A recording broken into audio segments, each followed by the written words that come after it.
அறிஞர் அண்ணா அவர்கள் ஒரு 1956 மாநாட்டில் நாவலர் நெடுஞ்செழியன் அவர்களை அழைத்த பொழுது உள்ள பேச்சு, தம்பி வா, தலைமை தாங்கவா, ஆணையிடு,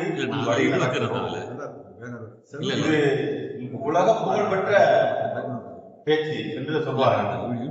அப்பொழுது நாவலர் அவர்கள் போன அழுதார். அண்ணா அண்ணா அண்ணா அண்ணா இப்படி சொல்றீங்களே, இப்படி சொல்றீங்களே. ஏனென்றால் அடிமட்ட தொண்டன் வந்து இன்னாரை தலைமைப்படி கேட்டுக் கொள்கிறேன் என்று சொல்வார்.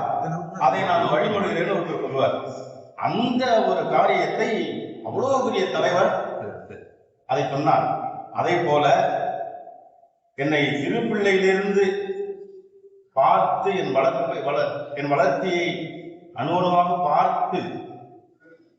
பார்த்து வருகிற மாமா அன்பழகன் அவர்கள் அவனை தலைமை போடுங்க என்று சொன்னதால் தலைமை என்று என்னுடைய பெயர் வந்திருக்கிறது. நானும் சரி, மாமாவும் சரி, துணை பொதுச் செயலாளராக மக்கள் சிந்தனை பேரவையினுடைய துணை பொதுச் செயலாளராக இருக்கிற பேராசிரியர் விஜயராமணியம் அவர்கள் தன்னை தலைமையாக போட்டுக் கொள்வதில்லை. ஏனென்றால் ஓடி அதை வேலை செய்ய வேண்டும் இருக்கிறதாகவே செயலாளர்களாக இருப்பார்கள். தலைவர்களுக்கு, தலைமை தாங்குபவர்களுக்கு இப்படி பார்வைதான். ஆனால் அவர்கள் யோசனை சொல்வார்கள், நம் வேலைகள் குறைவு. அதை போல இல்லை, தலைமை தாங்க வைத்திருக்கிறார்கள் வேலையை செய்யாமல் இருப்பதற்காக. அதற்கு நான் எப்பொழுதும் போலதான் ஒரு பேருக்காக இங்கே தலைமை என்று போட்டிருக்கிறார். இங்கே மகாகவி பாஸ்கரதா அவர்களுடைய வாழ்வும் பணியும் பற்றி, அந்த நூலை பற்றி பேச வந்திருக்கிறவர்கள் மதிப்பிற்குரிய கரந்தை கி. ஜெயக்குமார் அவர்கள். நாம் பாரதி சங்கம் என்ற அமைப்பில் தமிழ் மூதறிஞர் வாழ்வும் வாக்கும் என்ற தொடர்பு குழுவை கடந்த 38 ஆண்டுகளுக்கு மேலாக நடத்தி வருகிறோம். மாதம் சுப்பையா நாயுடு பள்ளியில. அது தமிழுக்கு தொண்டு செய்து 200 வருஷத்துக்குள்ளே வாழ்ந்து மறைந்திருக்கிற ஒருவருடைய வாழ்க்கை வரலாறையும், அவர் தமிழுக்கு என்ன தொண்டு செய்தார், என்ன படைப்பு என்பதை பேசுவது. அதற்கு பேசுவதற்கு நான் கூப்பிட்டு வருகிறேன். இல்லைங்க, நான் எழுதுவது சரி, பிளாக் ஸ்பாட்ல தவறாமல் மிகப்பெரிய ஆளுநர்களை பற்றியெல்லாம் எழுதி வருகிறார். உலகம் முழுவதும் அவருக்கான ரசிகர்கள், அவருடைய வாசகர்கள் நிறைய இருக்கிறார்கள். அவர்கள் கேட்டுக்கொண்டே இருப்பேன். இல்ல, பேசுறது எனக்கு சரியா வராதுங்க, நான் எழுதணும்னு சொல்லிட்டே இருந்தேன். இப்பொழுது நிலைமை என்னவென்றால், அவர் தவிர்க்க முடியாத ஒரு பேச்சாளராக மாறி வருகிறார். ஆங்காங்கே அவர்களை பேச வைத்துக் கொண்டிருக்கிறார்கள். சில பேருக்கு வாய்ப்பு வருவது கடினம். என்ன வாய்ப்பு? என்னைய வச்சு சொல்லுறேன். நிறைய இசையமைப்பாளர்கள் எனக்கு தெரியும். ஆனால் யாருமே என்னை இசையமைப்பு பாட வைக்கவில்லை. அதை போல பல இடங்களில் பேசியவர்கள் பாரதிய சங்கத்தில் எப்போது பேச வாய்ப்பு கிடைக்கும் என்று நான் காத்திருக்கிறேன். நீங்கள் வந்து பேச வர வேண்டும். மிகவும் மகிழ்ச்சியாக இருக்கிறது. நீங்கள் ஒவ்வொரு அழைப்பதிலும் உங்கள் பெயரை பார்க்கும் பொழுது மிகவும் மகிழ்ச்சியாக இருக்கிறது. இன்னொரு விஷயம், எழுதுபவர்கள் பேச மாட்டார்கள், பேசுபவர்கள் எழுத மாட்டார்கள். இதில் எனக்கு தெரிந்து ஒரு சில பேர்களில் பேராசிரியர் விஜயராமணியம் அவர்கள், இப்பொழுது கரந்தை ஜெயக்குமார் அவர்கள். ஏனென்றால் அவர்கள் ஒளிப்பதிவு செய்து மற்றவர்களையும் பரப்புவார்கள். தான் என்ன பேச போனோம் அதையும் ஒளிப்பதிவு செய்து மக்களுக்கு கொடுப்பார்கள். பேராசிரியர் விஜயராமணியம் அவர்கள் பேசுவார்.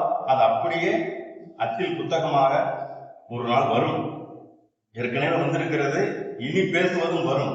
இப்படி சில பேர் இருப்பார்கள். அந்த வகையில் கரந்தை ஜெயக்குமார் அவர்கள் வந்திருக்கிறார்கள். நீங்கள் தேடி பேசுங்கள், உங்களை தேடி நாங்கள் வருகிறோம். இங்கு வந்திருக்கிறவர்களை பற்றி நான் மகிழ்ச்சியாக பார்க்கிறேன். இப்பொழுதுதான் அன்பழகன் மாமா சொல்லிட்டு இருந்தார்கள், கூட்டம் வருவதே இல்லை என்று. ஆனால் பேராசிரியர்கள் அழைந்தால் இப்படி வந்து விடுவீர்கள் கூட்டமாக. எங்கு இது அங்க சின்ன அரங்க கொஞ்சமாக இருக்கீங்க, அங்க பெரிய அரங்க அங்கேயும் நிறைஞ்சிருக்கு. நான் இனிமேல் எந்த நிகழ்ச்சி நடத்தினாலும் அவர்களை வைத்து நடத்தலாம் என்று முடிவு. அவர் நடத்தினால்தான் வருவார்கள் கூட தெரியவில்லை. ஏன்னா மாதம் 2 கூட்டம் மாணவர்களை பேச வைத்து இதே அரங்கில் மாணவர்களை பேச வைத்து அண்ணாவை படைப்புகளை பேச வைப்பது என்று சொல்லி ஒரு தலைப்பு கொடுத்து பேச வைப்பது மாதம் 3ஆம் தேதியும் 15ஆம் தேதியும் நடத்துவதை தீர்மானித்து இது 15ஆம் தேதி 4வது கூட்டம். அதற்கு அதை ஒன்று மட்டும் சொல்லிவிடுங்க. அதற்கு 2 கூட்டம் போட வேண்டும். இந்த மண்டபத்துல ஒரு இடம் பார்த்திருக்கேன், அந்த இடத்துல நடத்தப்படமாமா அப்படின்னு சொல்லி அன்பரமாட்ட சொன்னேன். எவ்வளவு வாடகை அங்க கொடுக்குற? ஒரு 500 ரூபாய்க்கு பேசிருக்கோமா, உனக்கு 500 ரூபாய் லெஸ் பண்றேன் இங்க நடத்து சொல்லி இந்த அரங்கை நடத்துவதற்காக சும்மா கொடுத்திருக்கிறார்கள். அது எல்லோருக்கும் அது வாய்க்காது. எங்களுக்கு வாய்த்திருக்கிறது, நமக்கு வாய்த்திருக்கிறது. அதை போல் இங்கு வந்திருக்கிறீர்கள் அனைவரையும் மகிழ்ச்சியோடு வரவேற்று வரவேற்பு சொல்லியிருக்கிற கலிபெருமாள் அவர்களுக்கும் நன்றி சொல்ல இருக்கிற மதிப்புக்குரிய ஆசத்திப் அவர்களுக்கும் எங்கள் வாழ்த்துக்களை தெரிவித்து மிகவும் ஆவலோடு எதிர்பார்த்துக் கொண்டிருக்கிற கரந்தை கி ஜெயக்குமாருடைய பேச்சை கேட்டு அனைவரும் பயன்பெற வேண்டும் என்று கேட்டுக்கொண்டு நன்றி விரும்புகிறேன். மதுரகவி பாஸ்கரதாஸ் வாழ்வும் பணிகளும். இந்நூலினை எழுதியவர் பாஸ்கரதாஸ் அவர்களின் மருமகன் ஆவார், திரு க. ஐயாசாமி அவர்கள் ஆவார். இவர் தமிழ்நாடு நுகர்பொருள் வாணிப கழகத்திலே பணியாற்றி ஓய்வு பெற்றவர். இன்னும் சொல்ல போனால் தஞ்சையிலே தமிழ்நாடு நுகர்பொருள் வாணிப கழகத்தின் அலுவலகத்திலே பல ஆண்டுகள் பணியாற்றியவர். தஞ்சையிலே இருக்கக்கூடிய INTUC என்ற தொழிற்சங்கத்திலே முக்கிய பணியாற்றியவர் அவர். ஜீவபாரதிங்கிற எழுத்தாளர் நம்ம அனைவருக்கும் தெரியும். அந்த ஜீவபாரதி எழுத்தாளர் ஜீவபாரதியின் உடன் பிறந்த அண்ணன் இவர். இவர் எழுதிய நூல் மதுரகவி பாஸ்கரதாஸ் அவர்களின் வாழ்வும் பணிகளும். மதுரகவி பாஸ்கரதாஸ் அவர்கள் தூத்துக்குடி மாவட்டம் விளாத்திக்குளம் வட்டம் நாகலாபுரம் பள்ளிவாசல்பட்டிங்கிற ஒரு சிற்றூர்ல முத்துசாமி தேவர் இருளாயி தம்பதியினரின் மகனாக 1892 ஜூன் மாதம் 30ஆம் நாள், இந்த மாசம் தாங்க, இப்ப 13ஆம் தேதி நம்ம இருக்கோம், இந்த மாதம் 30ஆம் தேதி அவர் பிறந்தவர். இந்த பிறந்தநாள் அவருக்கு 134ஆம் ஆண்டு பிறந்த நாளாகும். முத்துசாமி தேவர் இருளாயி தம்பதியினரின் மகனாக பிறந்தவர். இவருக்கு பெற்றோர் வச்ச பெயர் என்னன்னு கேட்டீங்கன்னா, இவர் வெள்ளையர் ஆதிக்கத்தை எதிர்க்க பிறந்ததுனாலோ என்னவோ இவருக்கு அவங்க பெற்றோர் வச்ச பெயர் வெள்ளைச்சாமின்னு பேர் வச்சிருக்காங்க. மதுரகவி பாஸ்கரதாசோட இயற்பெயர் வெள்ளைச்சாமி. வெள்ளைச்சாமின்னு தான் பேர் வச்சாங்க. இவர் நாகலாபுரத்துல இருக்க ஒரு பள்ளிக்கூடத்துல 4ஆம் வகுப்பு வரை படிச்சாரு. இவரோட மொத்த படிப்பு 4ஆம் வகுப்பு வரைக்கும் தான். அவர் படிச்சவர் என்ன செய்யறாருங்க, 4ஆம் வகுப்பு படிச்சு முடிச்சதுக்கு அப்புறம் ஒரு 2-3 வருஷத்துல இங்கிருந்து கிளம்பி மதுரைக்கு போயிடுறாருங்க. தன்னோட பாட்டி வீட்டுக்கு போயிடுறாரு. பாட்டி வீடு மதுரையில சுண்ணாம்பு காரத்துல இருக்கு. அங்கதான் போய் இருக்கிறாரு அவரு. அங்க நண்பர்களோட விளாண்டுட்டு இருக்காரு. நண்பர்கள்லாம் கொஞ்சம் பெரியவங்க ஆனதுக்கு அப்புறம் எல்லாமே கட்டட வேலைக்கு போறாங்க. கட்டட வேலைக்கு போற நண்பர்களோட இணைந்து இவரும் கட்டட வேலைக்கு தாங்க போயிட்டு இருந்தாரு ஆரம்பத்துல. இந்த கட்டட வேலைக்கு போனவங்க என்ன செய்யறாங்கன்னா, இந்த வேலை இல்லாத நாட்கள்ல அங்கு நடக்கக்கூடிய நாடகங்கள்ல துணை நடிகர்களாக நடிச்சுக்கிட்டு இருந்தாங்க. அது மாதிரி இவரும் என்ன செய்யறாருன்னா, நாடகத்துல போய் நடிக்க ஆரம்பிக்கிறாரு. பின்னால என்ன ஆயிடுச்சுன்னா, நாடகம் தான் இவரோட வாழ்வுங்கிற மாதிரி மாறி போயிடுச்சு. இந்த நண்பர்களோட கட்டட வேலைக்கு போய் அதன் மூலமா நாடகத்துல ஒரு போனவர் தானே, இந்த போனவர் தான். நாடகமே இவரது முழு வாழ்வாகி போயிடுச்சு. ஒரு 16 வயசுலயே இவருக்கு அந்த பாடல்களை எழுதுற திறமை கைவர பெற்றவராக இருந்தார். ரொம்ப சிறப்பாக பாடல்கள் எழுதக்கூடியவராக இருந்தாரு. அந்த காலம் நாடகத்துக்கும் மக்களுக்கும் ஒரு நெருங்கிய தொடர்பு. அன்னைக்கு இருந்த பொழுதுபோக்கு எடுத்துட்டா அந்த நாடகம் மட்டும்தாங்க. அதனால நாடகத்துல இவர் பாடல்கள் வர வர இவர் ஒரு புகழ்பெற்ற ஒரு எழுத்தாளராக பாடலாசிரியராக மாறிக்கொண்டிருந்தார். இவர் பாடல் எழுதுறது மட்டும் இல்லைங்க, அந்த பாடலை திறமையாக பாடுவதிலும் வல்லவராக இருந்தார். பாடனாலே டிஎம்எஸ் பாடின மாதிரி அந்த அளவுக்கு சிறப்பாக பாடுவதில் வல்லவராக இருந்தாருங்க. இவர் பேரு புகழ் கொஞ்சம் கொஞ்சமா பரவ ராமநாதபுரம் மன்னர் பாஸ்கர சேதுபதி ஒரு நாளைக்கு இவர் கூப்பிட்டு தன்னோட அரசவையில, நீங்க பாடுங்க, உங்க பாட்டை இல்லை, உங்களை பத்தி நிறைய பேர் சொல்லிட்டே இருக்காங்க, பாட்டை கேட்கணும் சொல்லி இவரை பாட சொல்றாருங்க. அரசவையில மன்னர் பாஸ்கர சேதுபதி முன்னிலையில இவர் பாட ஆரம்பிக்கிறாருங்க. இவர் பாட மன்னர் வந்து தண்ணியே மறந்து போயிடுறாரு. அந்த அளவுக்கு ஒரு சிறப்பா பாடுறாரு. அதை கேட்டு மகிழ்ந்து போனவர் என்ன செய்யறாருனாங்க, இவருக்கு ஒரு விருது கொடுக்குறாருங்க. முத்தமிழ் சேத்திர மதுரகவி பாஸ்கரதாசன் ஒரு விருது கொடுக்குறாரு. முத்தமிழ்னா நமக்கு தெரியுங்க, இயல் இசை நாடகம்ங்கிறது. இந்த சேத்திரம்னாலே நம்ம புண்ணிய தலத்துக்கு நம்ம சேத்திரம்னு சொல்லுவோம் நம்ம. அது மாதிரி இவர் மதுரையில இருந்து போனதுனால 3 தமிழ்களையும் வழங்குற மதுரையை சேர்ந்தவர்ங்கிற பொருள்ல முத்தமிழ் சேத்திர. இந்த அடுத்த என்ன செய்யறாருன்னா, அவரோட பேரு பாஸ்கர சேதுபதி. தன்னோட பேரையே அரசர் தன்னோட பேரையே இவருக்கு விருதா கொடுக்குறாரு, பாஸ்கர தாசன் கொடுக்குறாரு. முத்தமிழ் சேத்திர மதுரகவி பாஸ்கரதாசன் ராமநாதபுரம் மன்னர் இவருக்கு விருது கொடுக்குறாரு. அன்னையில இருந்துங்க இவரோட இயற்பெயரான வெள்ளைச்சாமிங்கிறத எல்லாரும் மறந்தே போயிட்டாங்க.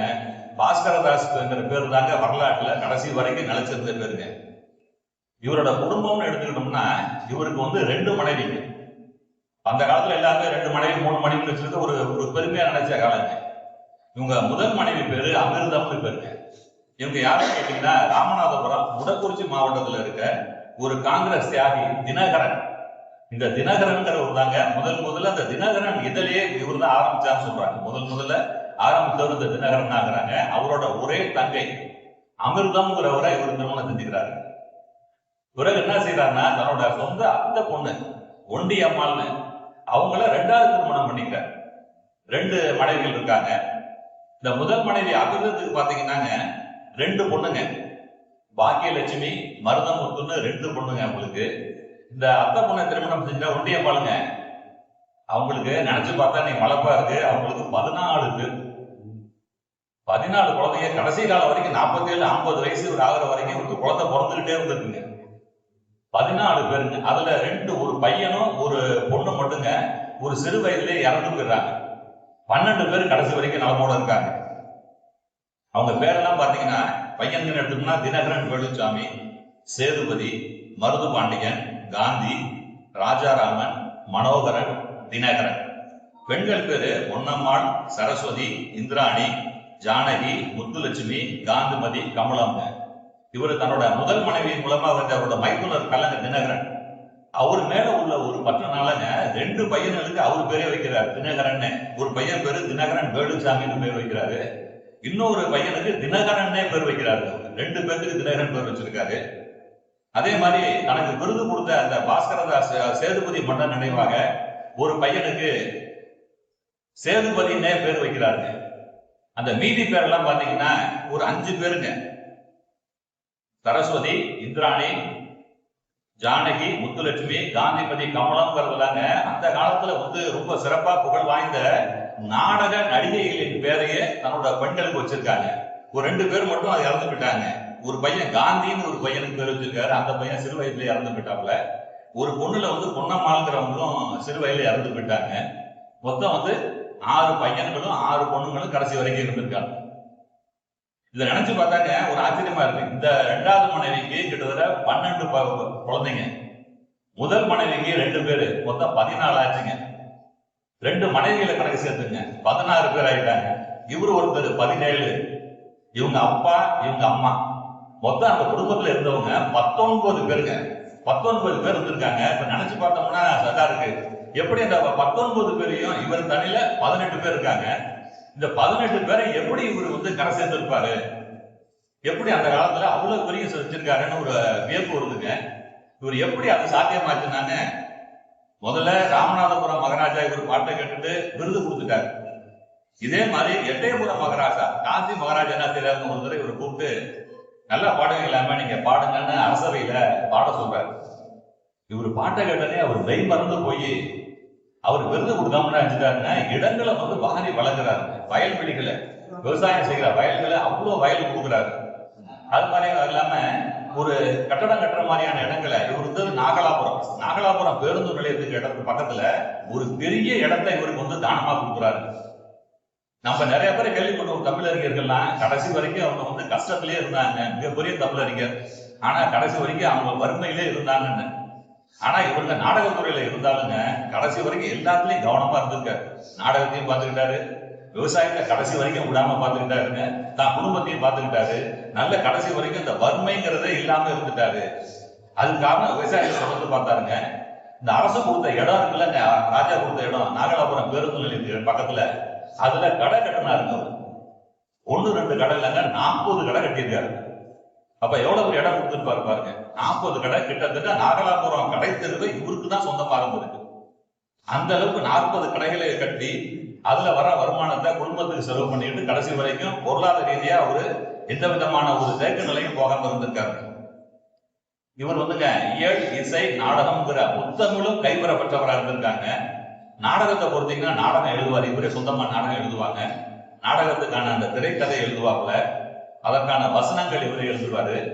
அந்த நாடகத்திற்குரிய பாடல்களையும் இவரே எழுதுவாரு. கிட்டத்தட்ட நாடகத்துக்குள்ள அத்தனையும் என்னென்ன தேவையோ அத்தனையும் இவரே சிறப்பா எழுதுவாருங்க. அது மட்டும் இல்ல, சிறந்த ஒரு நடிப்பு பயிற்சியாளர். இவர் ஒன்றும் அதிகமா நாடகத்தில் நடிச்ச மாதிரி தெரியல, ஆனா மற்றவங்களை நடிக்க வச்சிருக்காரு. எல்லாத்துக்கும் பயிற்சி கொடுத்து சிறந்த முறையில நாடக பயிற்சியாளராக இருந்திருக்காரு. இவர் வந்துங்க 2 சபா வச்சிருந்தா சொல்றாங்க. பாஸ்கர ஞான சபா, பால கந்தர்வ சபான்னு 2 சபா இருந்திருக்கு. ஆனாலும் இவர் இந்த 2 சபாவோட சுருங்கி போலங்க. இவர் வாழ்ந்த காலகட்டத்துல தமிழ்நாட்டுல எங்கெங்கெல்லாம் நாடக சபா இருந்துச்சோ அத்தனை நாடக சபாக்களுக்கும் இவர் நாடகம் எழுதி கொடுத்திருக்காரு. அவங்களுக்கு வசனம் எழுதி கொடுத்திருக்காரு. அவங்க நடத்துற நாடகத்துக்கு பாடல்களை இவரே எழுதி கொடுத்திருக்காரு. அத்தனை பேருக்கும் ஃப்ரீலான்ஸ் சொல்றோம்னா, இன்னைக்கு நிருபர் ஐயாலாம் வந்திருக்காங்க, ராவண ஐயாலாம் வந்திருக்காங்க. இதுல சில பேர் நிருபர்னா ஒரு குறிப்பிட்ட இதழுக்கு மட்டும் நிருபர்னு சொல்லுவாங்க. இதுலயே ஃப்ரீலான்சர் இருப்பாங்க, எல்லா பத்திரிகையும் எழுதி அனுப்புவாங்க. அது மாதிரி ஒரு நாடகத்துறையில ஒரு ஃப்ரீலான்சராக எல்லா நாடகங்களுக்கும் நாடகம் எழுதி கொடுக்குறாரு. எந்த நாடகத்துல இருந்து கேட்டாலும் அவங்களுக்கு வசனம் பாடல்கள்லாம் எழுதி கொடுத்துட்டே இருக்காரு. அது மட்டும் இல்லைங்க, இவர் வந்து கிராமிய பாடல்களை, நாட்டுப்புற பாடல்களை கடைசி வரைக்கும் சேகரிப்பாளராக இருந்திருக்காரு. யாராவது ஒரு பாட்டு பண்ணாங்கன்னா உடனே பேப்பர் எடுத்து அந்த பாடல்களை குறிச்சுக்கிட்டு அதை பதிவு பண்ணி அதை புத்தகமா போறதுல ரொம்ப ஆர்வமா இருந்திருக்காரு. ஒரு பாடல்கள் எடுத்துட்டோம்னாங்க, மதுரை பாஸ்கரதாஸ் பாடல்களை 3ஆ பிரிக்கலாங்க. ஒண்ணு நாடக பாடல்கள், இன்னொன்னு பக்தி பாடல்கள், அடுத்தது தேசபக்தி பாடல்கள் பிரிக்கலாங்க. நம்ம 3 பாடல்கள். இவர் நாடகத்துல இவர் பாட்ட நடிகர்கள் பாட ஆரம்பிச்சதுனாலங்க, அங்க கேட்க வந்தவங்க எல்லாம் உணர்ச்சி வசப்பட்டு போய் அந்த பாடலை திரும்ப பாடுங்க ஒன்ஸ் மோர் கேட்டு திரும்ப பாட வைக்கிற அளவுல அந்த இதுல ஒரு பாடல்கள் எழுதி கொடுத்துருக்காங்க. இவர் ஆரம்ப காலத்துல நாடக பாடல்களும் பக்தி பாடல்கள் மட்டும்தான் எழுதிட்டு இருந்தாரு. தேசபக்தி பாடல்கள் இவர் எழுதல. எப்பன்னா 1919 இந்த ஜாலியன் படுகொலை நடந்தது பார்த்தீங்களா, அதை பார்த்தோன்னே இவர் மனசு ரொம்ப தகச்சு என்னடா இப்படியா இருப்பாங்க, நம்ம மக்களை ஒரு காக்கக்குருவி சொல்ற மாதிரி சுட்டு தள்ளிட்டான இந்த ஆளுன்னு அதுல ரொம்ப ஒரு பாதிக்கப்பட்டு முதல்ல என்ன செய்யறாருனாங்க, ஒரு பாட்டு எழுதுறாங்க. பஞ்சாப் படுகொலை பாரினில் கொடியது, டயர் மட மதியது, அஞ்சா பெரு வம்பன், அறநெறி தவறிய கொடியவன் டயர்னுங்க. முதல்ல இந்த டயர்ங்கிறவனை திட்டி ஒரு பாட்டு, ஒரு நீட்டமான பாடல் எழுதுறாருங்க. அதுதாங்க இவர் எழுதின முதல் தேசபக்தி பாடல்கள். அதற்கப்புறம் ஒரு தொடர்ந்து என்ன செய்யறாருங்க, தேசபக்தி பாடல்களை எழுதிட்டே இருக்காரு. பக்தி பாடல்கள், நாடக பாடல்கள், தேசபக்தி பாடல்கள் எல்லாமே இவர் தொடர்ந்து எழுதிட்டே இருக்காரு. நல்லா பாட்டீங்க. அந்த காலத்துல பாடல் எழுதும் போதுலாங்க இந்த பாடல்கள்ல முத்திரை அடின்னு ஒண்ணு சொல்றாங்க. ஒருத்தர் பாட்டு எழுதுனாருனாங்க, அந்த பாடல் வரிகள்ல தங்களோட பேரையும் ஒரு நடுப்புற இடத்துல சேர்த்துருவாங்க. அந்த வார்த்தை ஒரு பேரை எடுக்க முடியாத அளவுக்கு தங்களோட பெயரையும் அதை சேர்க்கறதுக்கு பேரு முத்திரை அடின்னு சொல்றாங்க. இதுக்கு உதாரணமாக நமக்கு எல்லாத்துக்கும் தெரிஞ்ச படம் திருவிளையாடல்ல ஒரு பாடம், ஞான பழத்தை பிழிந்து உனக்குன்னு ஒரு பாட்டு நம்ம எல்லாரும் கேட்டுருவோம். நம்ம அந்த பாடத்தை அந்த அந்த படத்தை பார்த்தோம்னா இது கண்ணதாசன் பாடல்னு போட்டிருப்பாங்க. அந்த படத்துல உங்களே அந்த பாடல் கண்ணதாசன் எழுதின பாட்டு இல்லைங்க, அது சங்கரதாஸ் சுவாமிகள் எழுதின பாட்டு. அந்த பாட்டுல பாத்தீங்கன்னா, பறவை ஞான பழத்தை புளிந்து ரசம் அன்பினோடு நாம் உண்ணவும் கொடுத்த நல்ல குருநாதன் அந்த பாட்டு நீண்டு போயிட்டே இருக்குங்க. அந்த பாட்டுல ஒரு வரி பாத்தீங்கன்னா, சங்கரன் கும்பிடும் என் தண்டபாணி தெய்வமேன்னு ஒரு பருவம். சங்கரதாஸ் சுவாமிங்கனால சங்கரன்கிற வார்த்தை அந்த பாட்டுல சேர்த்திருக்காரு. இதுக்கு பேரு முத்திரை அடின்னு சொல்றாங்க. இது மாதிரி பாடல்களை சேர்க்கிறத இவரும் வல்லவராக இருக்காங்க. நிறைய பாடல்கள்ல பாஸ்கரதாசு தன்னோட பேரையும் அந்த பாட்டுல சேர்த்திருக்காரு. உதாரணமா சொல்லணும்னா, செந்தமிழ் பாஸ்கரன் கீதம் பாடிங்கிற மாதிரி ஒரு வரை சேர்த்திருக்காரு. நிறைய பாடல்கள்ல தன்னோட பேரையும் அங்கங்க இடைச்சர்களா அவர் சேர்த்துதாங்க பாடிட்டு இருந்திருக்காரு. இவரு எழுதி நடத்தின நாடகத்துக்கு ஒரு உதாரணம் சொல்லணும்னாங்க, வானபுரத்து வீரர்னு ஒரு நாடகம். உண்மையிலே அந்த நாடகத்தை எழுதுறது பாத்தீங்கன்னா மிகப்பெரிய எழுத்தாளர் சாமிநாத சர்மா அவர்கள் எழுதின நாடகம். அந்த நாடகத்தை எடுத்து என்ன செய்யறாருங்க, இன்றைய காலகட்டத்துக்கு தகுந்த மாதிரி அதை மாத்துறாரு. நிறைய சீரமைச்சு சில காட்சிகளை இவரே சேர்க்கிறார். சேர்த்துங்க அதற்குரிய பாடல்கள்லாம் எழுதி அந்த நாடகத்தை தேசபக்திங்கிற பேர்ல ஒரு நாடகத்தை உருவாக்குறாரு. அந்த நாடகத்துல வந்து இவங்க சபால அரங்கேற்றம் பண்ணல. அன்னைக்கு இருந்து அவ்வை சண்முகம் குழுவினர்ல அந்த நாடகத்தை கொடுத்து அவங்க அதை அரங்கேற்றம் பண்றாங்க. இந்த நாடகம் தமிழ்நாடு முழுக்க நடத்தியிருக்காங்க. அதுல பாத்தீங்கன்னா முதல் காட்சியா பாத்தீங்கன்னா ஒரு பெரிய ஒரு பொதுக்கூட்ட மேடை காமிப்பாங்க. பொதுக்கூட்ட மேடை காமிச்சோடனே பாத்தீங்கன்னா தேசபக்தியே முக்தியாம் தெய்வ சக்தியாங்கிற ஒரு பாட்டுங்க, அப்படியே கணீர்னு ஒரு பாட்டு வருங்க. அதை பார்த்தோன்னா அங்க வந்திருக்க நாடகம் பார்க்க வந்தவங்க எல்லாம் நாடி நரம்புலாம் முறுக்கேறி எல்லாம் மகாத்மா காந்திக்கு ஜேன்னு கத்துவாங்களா, அந்த அளவுக்கு ஒரு உணர்வு மயமான ஒரு பாட்டு நாடகத்தோட தொடக்கத்திலேயே வருங்கிறாங்கல்ல. அது மாதிரி எழுதியிருக்காங்க. தமிழ்நாடு முழுக்க இந்த நாடகத்தை நடத்தியிருக்காங்க. 157 தடவை இந்த நாடகம் வந்து அரங்கேற்றம் ஆயிரம் சொல்லியிருக்காங்க. தமிழ்நாட்டில் இருந்த எல்லா ஊர்களையும் இந்த நாடகம் நடந்திருக்கு. காமராஜ்ல இருந்து ஒவ்வொரு ஊர்லயும் இருக்க காங்கிரஸ் தலைவர்கள் அனைவரும் இந்த நாடகத்துக்கு போய் அதை தலைமை ஏற்று அந்த நாடகத்தை நடத்தியிருக்காங்க. ஒரு நாடகம் சினிமானாலே நமக்கு முக்கியம் வந்துங்க, மக்கள்கிட்ட அது மாதிரி நடக்குதுன்னு சொல்லணும். அதுக்கு விளம்பரம் நமக்கு முக்கியம். அந்த விளம்பரங்களை எழுதுறதுல, அந்த போஸ்டர் ஓட்டுறதுக்கான விளம்பரங்களை நோட்டீஸ் எழுதுறதுல இவர் வந்து கைவந்த நிபுணராக இருந்திருக்காரு. எப்படி எழுதுனா அது மக்களை வந்து உடனே கவர்ற மாதிரி இருக்கும்னு விளம்பர பதாகைகள்லாம் இவரே எழுதி கொடுத்திருக்காரு. அதுக்கான நோட்டீஸ் எல்லாம் இவரே அடிச்சு கொடுத்திருக்காரு. தன்னோட நாடகத்துக்கு மட்டும் இல்ல, யார் யார் கேட்கிறாங்களோ அத்தனை பேருக்கும் அந்த விளம்பரம் எல்லாம் எப்படி வைக்கணுங்கிறதுக்கான அதை வந்து அருமையா எழுதி கொடுக்குறவரா இருந்திருக்காரு. இவர் பாடல் எடுத்துட்டோம்னாங்க, தேசபக்தி பாடல் சொன்னோம் நம்ம. இதை வந்து அன்னைக்கு இருந்த நாடக நடிகர்கள் அத்தனை பேரும் பாடியிருக்காங்க. MS விஜயான்னு ஒருத்தன் பாடியிருக்காங்க, லட்சுமி பாய், வெங்காடு சுப்பிரமணிய பிள்ளை, துரைராஜ புஷ்பவனம், SS விஸ்வநாத தாஸ், KP சுந்தராம்பாள் இவர் பாட்டை நிறைய பாட்டு பாடியிருக்காங்க. ஆரியக்குடி ராமானுஜ ஐயங்கார் நிறைய பேர் இவர் எழுதின இந்த தேசபக்தி பாடல்களை பாடியிருக்காங்க. அதே மாதிரி நாடக பாடல்கள்லாம் பார்த்தோம்னாங்க, SG கிட்டப்பா வந்து இவர் எழுதின நாடக பாடல்கள் நிறைய பாடல்கள் பாடியிருக்காரு. SP சுப்பையா பாகவதர், விசலூர் சுப்பையா பாகவதர், நாகசுந்தர ராஜா, சுந்தரம் அம்மையார், கந்தர்வகான், SG கிட்டப்பா, TR முத்துலட்சுமி, இந்த மாதிரி நிறைய பேர் பாடியிருக்காங்க. அதே போல பக்தி பாடல்கள் எடுத்துட்டா MS சுப்புலட்சுமி எழுதின பக்தி பாடல்களை ரொம்ப அதிகமா பாடியிருக்காங்க. அதே மாதிரி அன்னைக்கு எழுதின பாட்டு இவர் மட்டும் இல்லைங்க, எல்லாருமே எழுதின பாட்டு பாத்தீங்கன்னா இவங்க யாருமே வந்து தமிழ் படிச்சவங்க இல்லை. இவர் எடுத்துட்டோம்னா 4வது வகுப்பு வரைக்கும் தான் பள்ளிக்கூடத்துக்கு போயிருக்காரு. அவங்க எழுதினவங்க எல்லாமே அவங்களுக்கு வந்து தமிழ் இலக்கண ஞானம் எதுவும் கிடையாதுங்க. அவங்க உள்ளத்துல எழுத அந்த உணர்ச்சியின் காரணமாக இவங்களா எழுதின பாட்டு தாங்க. இது மாதிரி எழுதின பாட்டு தான், இலக்கண பிழையோடு எழுதப்பட்ட இந்த பாடல்கள் தாங்க பாமர மக்கள்கிட்ட போய் எளிதா போய் சேர்ந்துருங்க. எல்லாரும் பாடுற அளவுக்கு அவங்கள போய் நல்ல ரீச் அனுப்பிச்சுங்க. இவர் பாடல் வந்து தமிழ்நாடு முழுக்க பரவறதுக்கு ஒரு காரணங்க, அன்னைக்கு கிராமபோன் கட்டுன்னு இருந்துச்சுங்க. இன்னைக்கு நம்ம செல்போன்ல பாட்டு கேட்கிறோம். நம்ம சில காலத்துக்கு பாத்தீங்கன்னா சிடின்னு ஒரு டிஸ்க் இருக்கும், அதை நம்ம போட்டு நம்ம பாட்டு கேட்டுருப்போம். அதற்கு முன்னாடிங்க கேசட் ரெக்கார்ட் பிளேயர்ல போய் டேப் ரெக்கார்டுன்னு சொல்லுவாங்க, அதுல பாட்டு கேட்டுருப்போம். அதற்கு முன்னாடி ஆரம்ப காலத்துல பாத்தீங்கன்னா கிராமபோன் கற்ப ஒரு பெரிய தட்டு மாதிரி இருக்கும். அதான் இருப்பாங்க. இவங்க எழுதுற பாடல்கள் எல்லாமே இந்த கிராமபோன் ரெக்கார்ட்ல பதிவானதுனால தமிழ்நாடு இருக்க பூரா இருக்கவங்க எல்லாம் இவர் பாட்டை கேட்டிருக்காங்க. இவருடைய பாடல் எப்படி ரீச் ஆனிச்சுன்னாங்க, அந்த காலத்துல இன்னைக்கு வந்து இந்த வீட்டுக்கு வந்து பிச்சை எடுக்கிற வரவங்க ரொம்ப குறைஞ்சு விட்டாங்க. அன்னைக்கு இந்த பிச்சை எடுக்கிற வரவங்க ரொம்ப அதிகமா இருப்பாங்க. நம்ம சின்ன வயசுலயே பார்த்தோம்னா தெருவில் வரிசையா வந்துகிட்டே இருப்பாங்க. அது மாதிரி பிச்சை எடுக்க வரவங்க எல்லாம் கூடங்க இவரோட தேசபக்தி பாடல்களை பாடிதான் பிச்சை எடுத்திருக்காங்க. அந்த அளவுக்கு அத்தனை தரப்பு மக்களையும் இவரோட பாட்டு போய் சேர்ந்திருக்கு. அதனால இவருக்கு என்ன பேருனாங்க, பிச்சைக்கு ஒரு பாஸ்கரதாசனை இவருக்கு பேர். பிச்சை எடுக்கிறவங்கள இவர் பாட்டை பாடினாங்க, பிச்சை எடுக்கிறாங்க, பிச்சைக்கு ஒரு பாஸ்கரதாசனை இவருக்கு ஒரு பேரு கிடைச்சிருக்கு. இவரோட பாடலோட அந்த ரீச் எவ்வளவு இருக்குன்னா, இந்த கவியோகி சுகானந்த பாரதியார் ஒரு பாட்டை பத்தி சொல்றாரு. அவர் ஒரு காங்கிரஸியாக, அவரும் ஒரு கவிஞர், நிறைய பாடல் எழுதியிருக்காரு. அவர் சொல்றாருங்க, என் பாட்டெல்லாம் காங்கிரஸ் வட்டத்தோட சரிங்க, ஆனா பாஸ்கரதாஸ் அவர்களோட பாடல்களுக்கு ஊரங்கம் பரவி இருக்கு. அவர் அப்படியே மீசையை முன்னிட்டு எழுந்திரிச்சு நடந்து வந்தாருன்னா இருக்கிறவங்க எல்லாம் எழுந்துன்னு வரவேற்பாங்கன்னு இவரை பத்தி ரொம்ப பெருமையா பேசியிருக்காரு.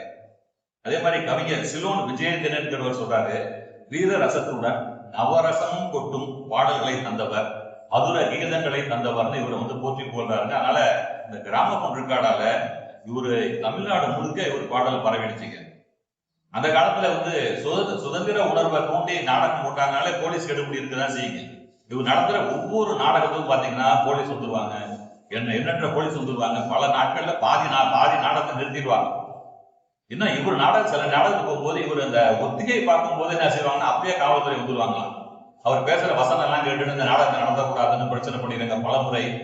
இவர் என்ன செஞ்சிருக்காங்க, பல தடவை காவல் நிலையத்துக்கு போய் இவர் எழுதின வசனத்துக்கு இவர் எழுதின பாட்டுக்கெல்லாம் அர்த்தம் சொல்லி நினைக்கிற மாதிரி இல்லையா தப்பியான்னு அவங்கள்ட்ட வாக்குவாதம் பண்ணிட்டு வந்திருக்காரு. பல முறை பாதியில நாடகத்தை நிறுத்தியிருக்காங்க. உதாரணமா சொன்னோம்னா சந்திராவளின்னு ஒரு நாடகம், காவல்துறையோட கெடுபிடி தாங்க முடியாம என்ன செய்யறாங்க, ரொம்ப அதிகமா கெடுபிடி இருந்துச்சுன்னா அன்னைக்கு தேசபக்தி பாடல்ல பாடாம வெறும் நாடகத்தை மட்டுமே நடத்திட்டு இருப்பாங்க. ஒரு 3 நாளைக்கு 4 நாளைக்கு காவல்துறை வந்துகிட்டே இருப்பாங்க. சரி இந்த நாடகத்துல ஒன்றும் பாட்டே பாடலன்னு நினைச்சிட்டு ஒரு நாள் வராம இருக்காங்கன்னு வச்சுங்களேன், எந்தெந்த பாட்டு பாடல 2 பாட்டை சேர்த்து அன்னைக்கு பாடுறதுங்க. இது மாதிரி காவல்துறையை ஏமாத்தி வாய்ப்பு கிடைக்கும் போதெல்லாம் தேசபக்தி பாடல்களை பாடி இந்த நாடகத்தை பார்க்க வந்தவங்கட்டெல்லாம் உணர்வை தூண்டிக்கிட்டே இருந்திருக்காங்க. நம்ம ஏற்கனவே பார்த்தோங்க, இவர் நாடக நடிகர், நாடக தொடர்பாளர், ஒருங்கிணைப்பாளர், நாடக பயிற்சியாளர்னு பார்த்தாங்க. அது மட்டும் இல்லாம இவர் நாடக தொடர்பாளராக இருந்திருக்காரு. ஒரு நம்ம பிஆர்ஓன்னு சொல்லுவாங்க, எல்லாத்துக்கும் ஒரு தொடர்பு. அது மாதிரி நாடகம் அன்னைக்கு தமிழ்நாட்டில் இருந்த நாடக குழுக்களுக்கெல்லாம் இவர் பொதுவான ஒரு நபரா இருந்துட்டு எந்த நாடகம் வேணாலும் அந்த நாடகத்துக்கு நாடகம் எழுதி தர வேண்டியது, பாடல் எழுதி தர வேண்டியது. ஏதாவது ஆளு வேணுங்கிறீங்களா, உடனே ஏதாவது நாடக நடிகரை பிடிச்சி அவங்களுக்கு இந்த நாடகம் தேவைப்படுது, நீ அந்த ஆள் தேவைப்படுது சொல்லி அவங்களை அனுப்புறது, இது மாதிரியான தொடர்ந்து அந்த வேலையில செஞ்சுக்கிட்டே இருந்திருக்காங்க. இது மட்டும் இல்ல, அந்த காலத்துல சிலோன் சண்முகம் பிள்ளைன்னு ஒருத்தர் இருந்திருக்காரு. அவர் இலங்கையில இருந்தவர், அந்த நாடக ஏற்பாட்டாளர். அவருக்கு என்ன செஞ்சிருக்காங்க, இவர் இங்க இருந்து நாடக குழுக்கள் அனுப்புறாரு. இங்க இருந்து எஸ் விஸ்வநாததாஸ் குழு, தாராபுரம் பால சண்முகானந்தா குழு, திருநெல்வேலி பரசுராம் பிள்ளை கம்பெனிங்கிற பல குழுக்களை இங்க இருந்து என்ன செய்யறாருங்க, நீங்க போய் சிலோன்ல போய் நாடகம் போடணும், 8 நாள் நாடகம் போடணும், இதுக்கு இவ்வளவு சம்பளம்னு இங்கேயே பேசி ஒப்பந்தம் எல்லாம் போட்டு அதுக்கு முன்பணம் கொடுத்து இவர் இலங்கைக்கு இங்க இருந்து நாடக குழுக்களை அனுப்பி வைக்கிறாரு. நாடக குழுக்களை மட்டும் இல்ல, தனிப்பட்ட நடிகர்களையும் அனுப்பி வைக்கிறார். நீங்க போய் அங்க நாடகத்துக்கு ஆள் தேவைப்படுது, நீங்க போங்க, உங்களுக்கு ஒரு மாசத்துக்கு இவ்வளவு ஊதியம்ங்கிற மாதிரி பேசி ஒரு அக்ரிமெண்ட் போட்டுங்க, முன்பணமும் கொடுத்து இவர் சிலோனுக்கு அனுப்பி வைக்கிறார். தொடர்ந்து அனுப்பி வச்சுட்டு இருக்காருங்க. அதுலயும் இவருக்கு சில நேரத்துல சிக்கல் வந்துடும்.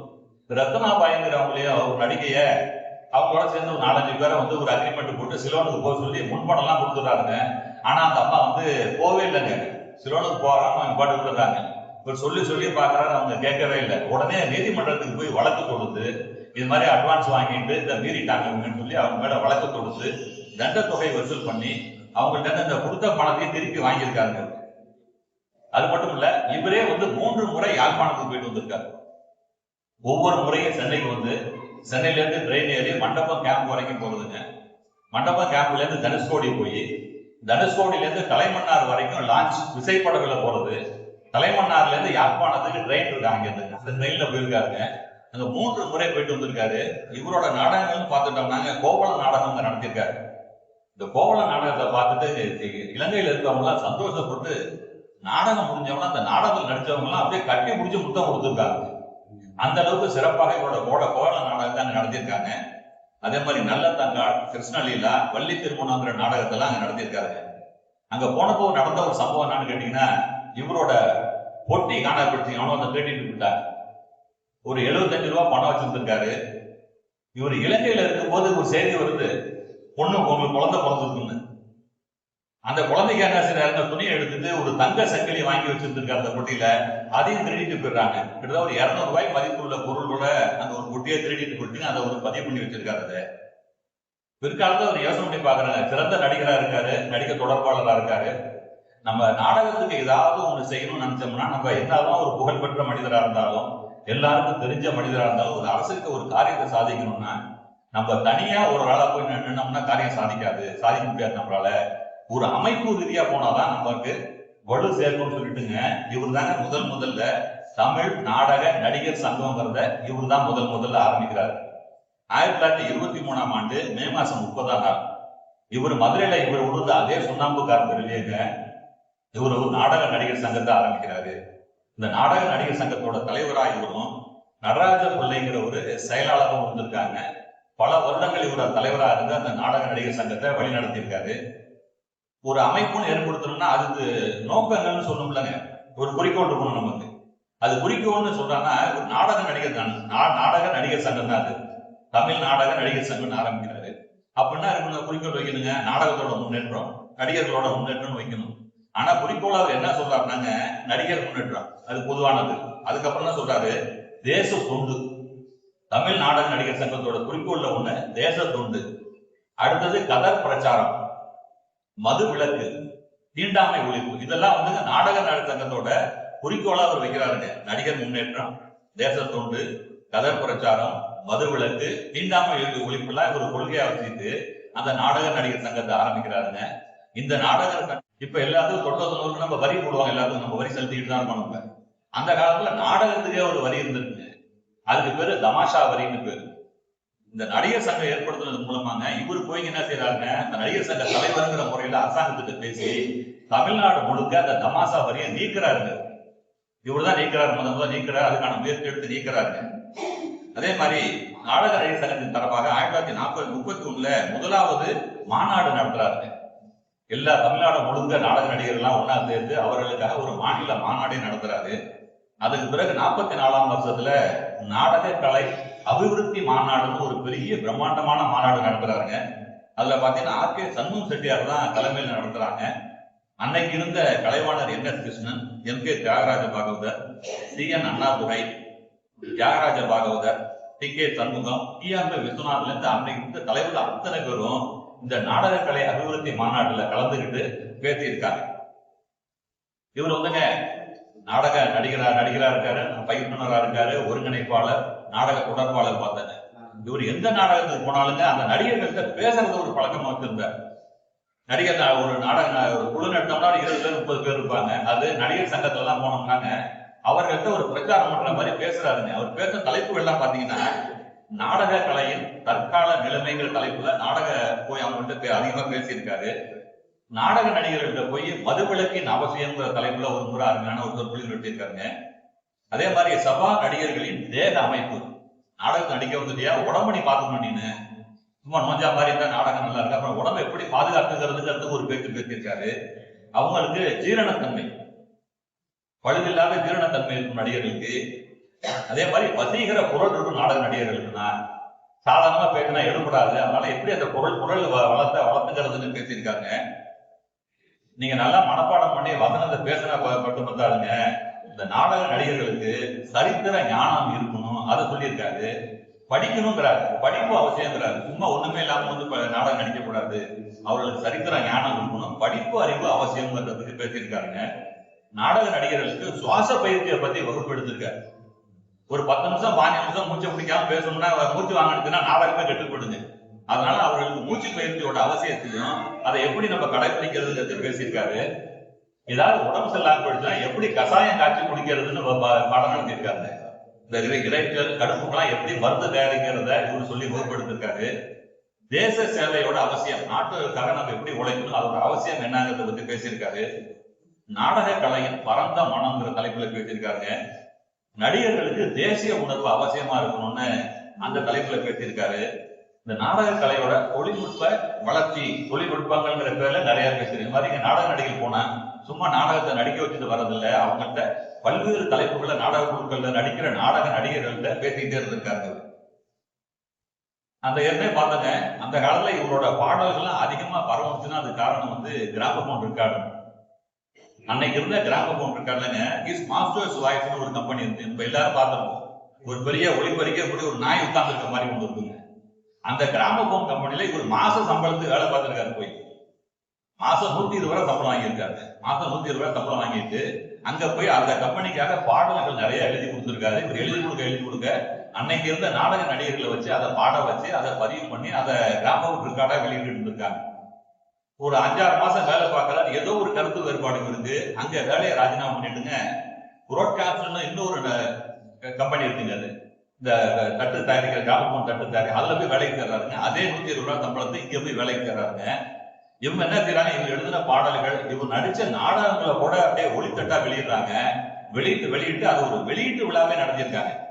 1934 செப்டம்பர் 20 மதுரகவி பாஸ்கர தாஸ் எழுதிய பாடல்கள் அவரோட நாடகங்களோட வெளியீட்டு விழான்னு ஒரு விழாவே நடத்தி இவரோட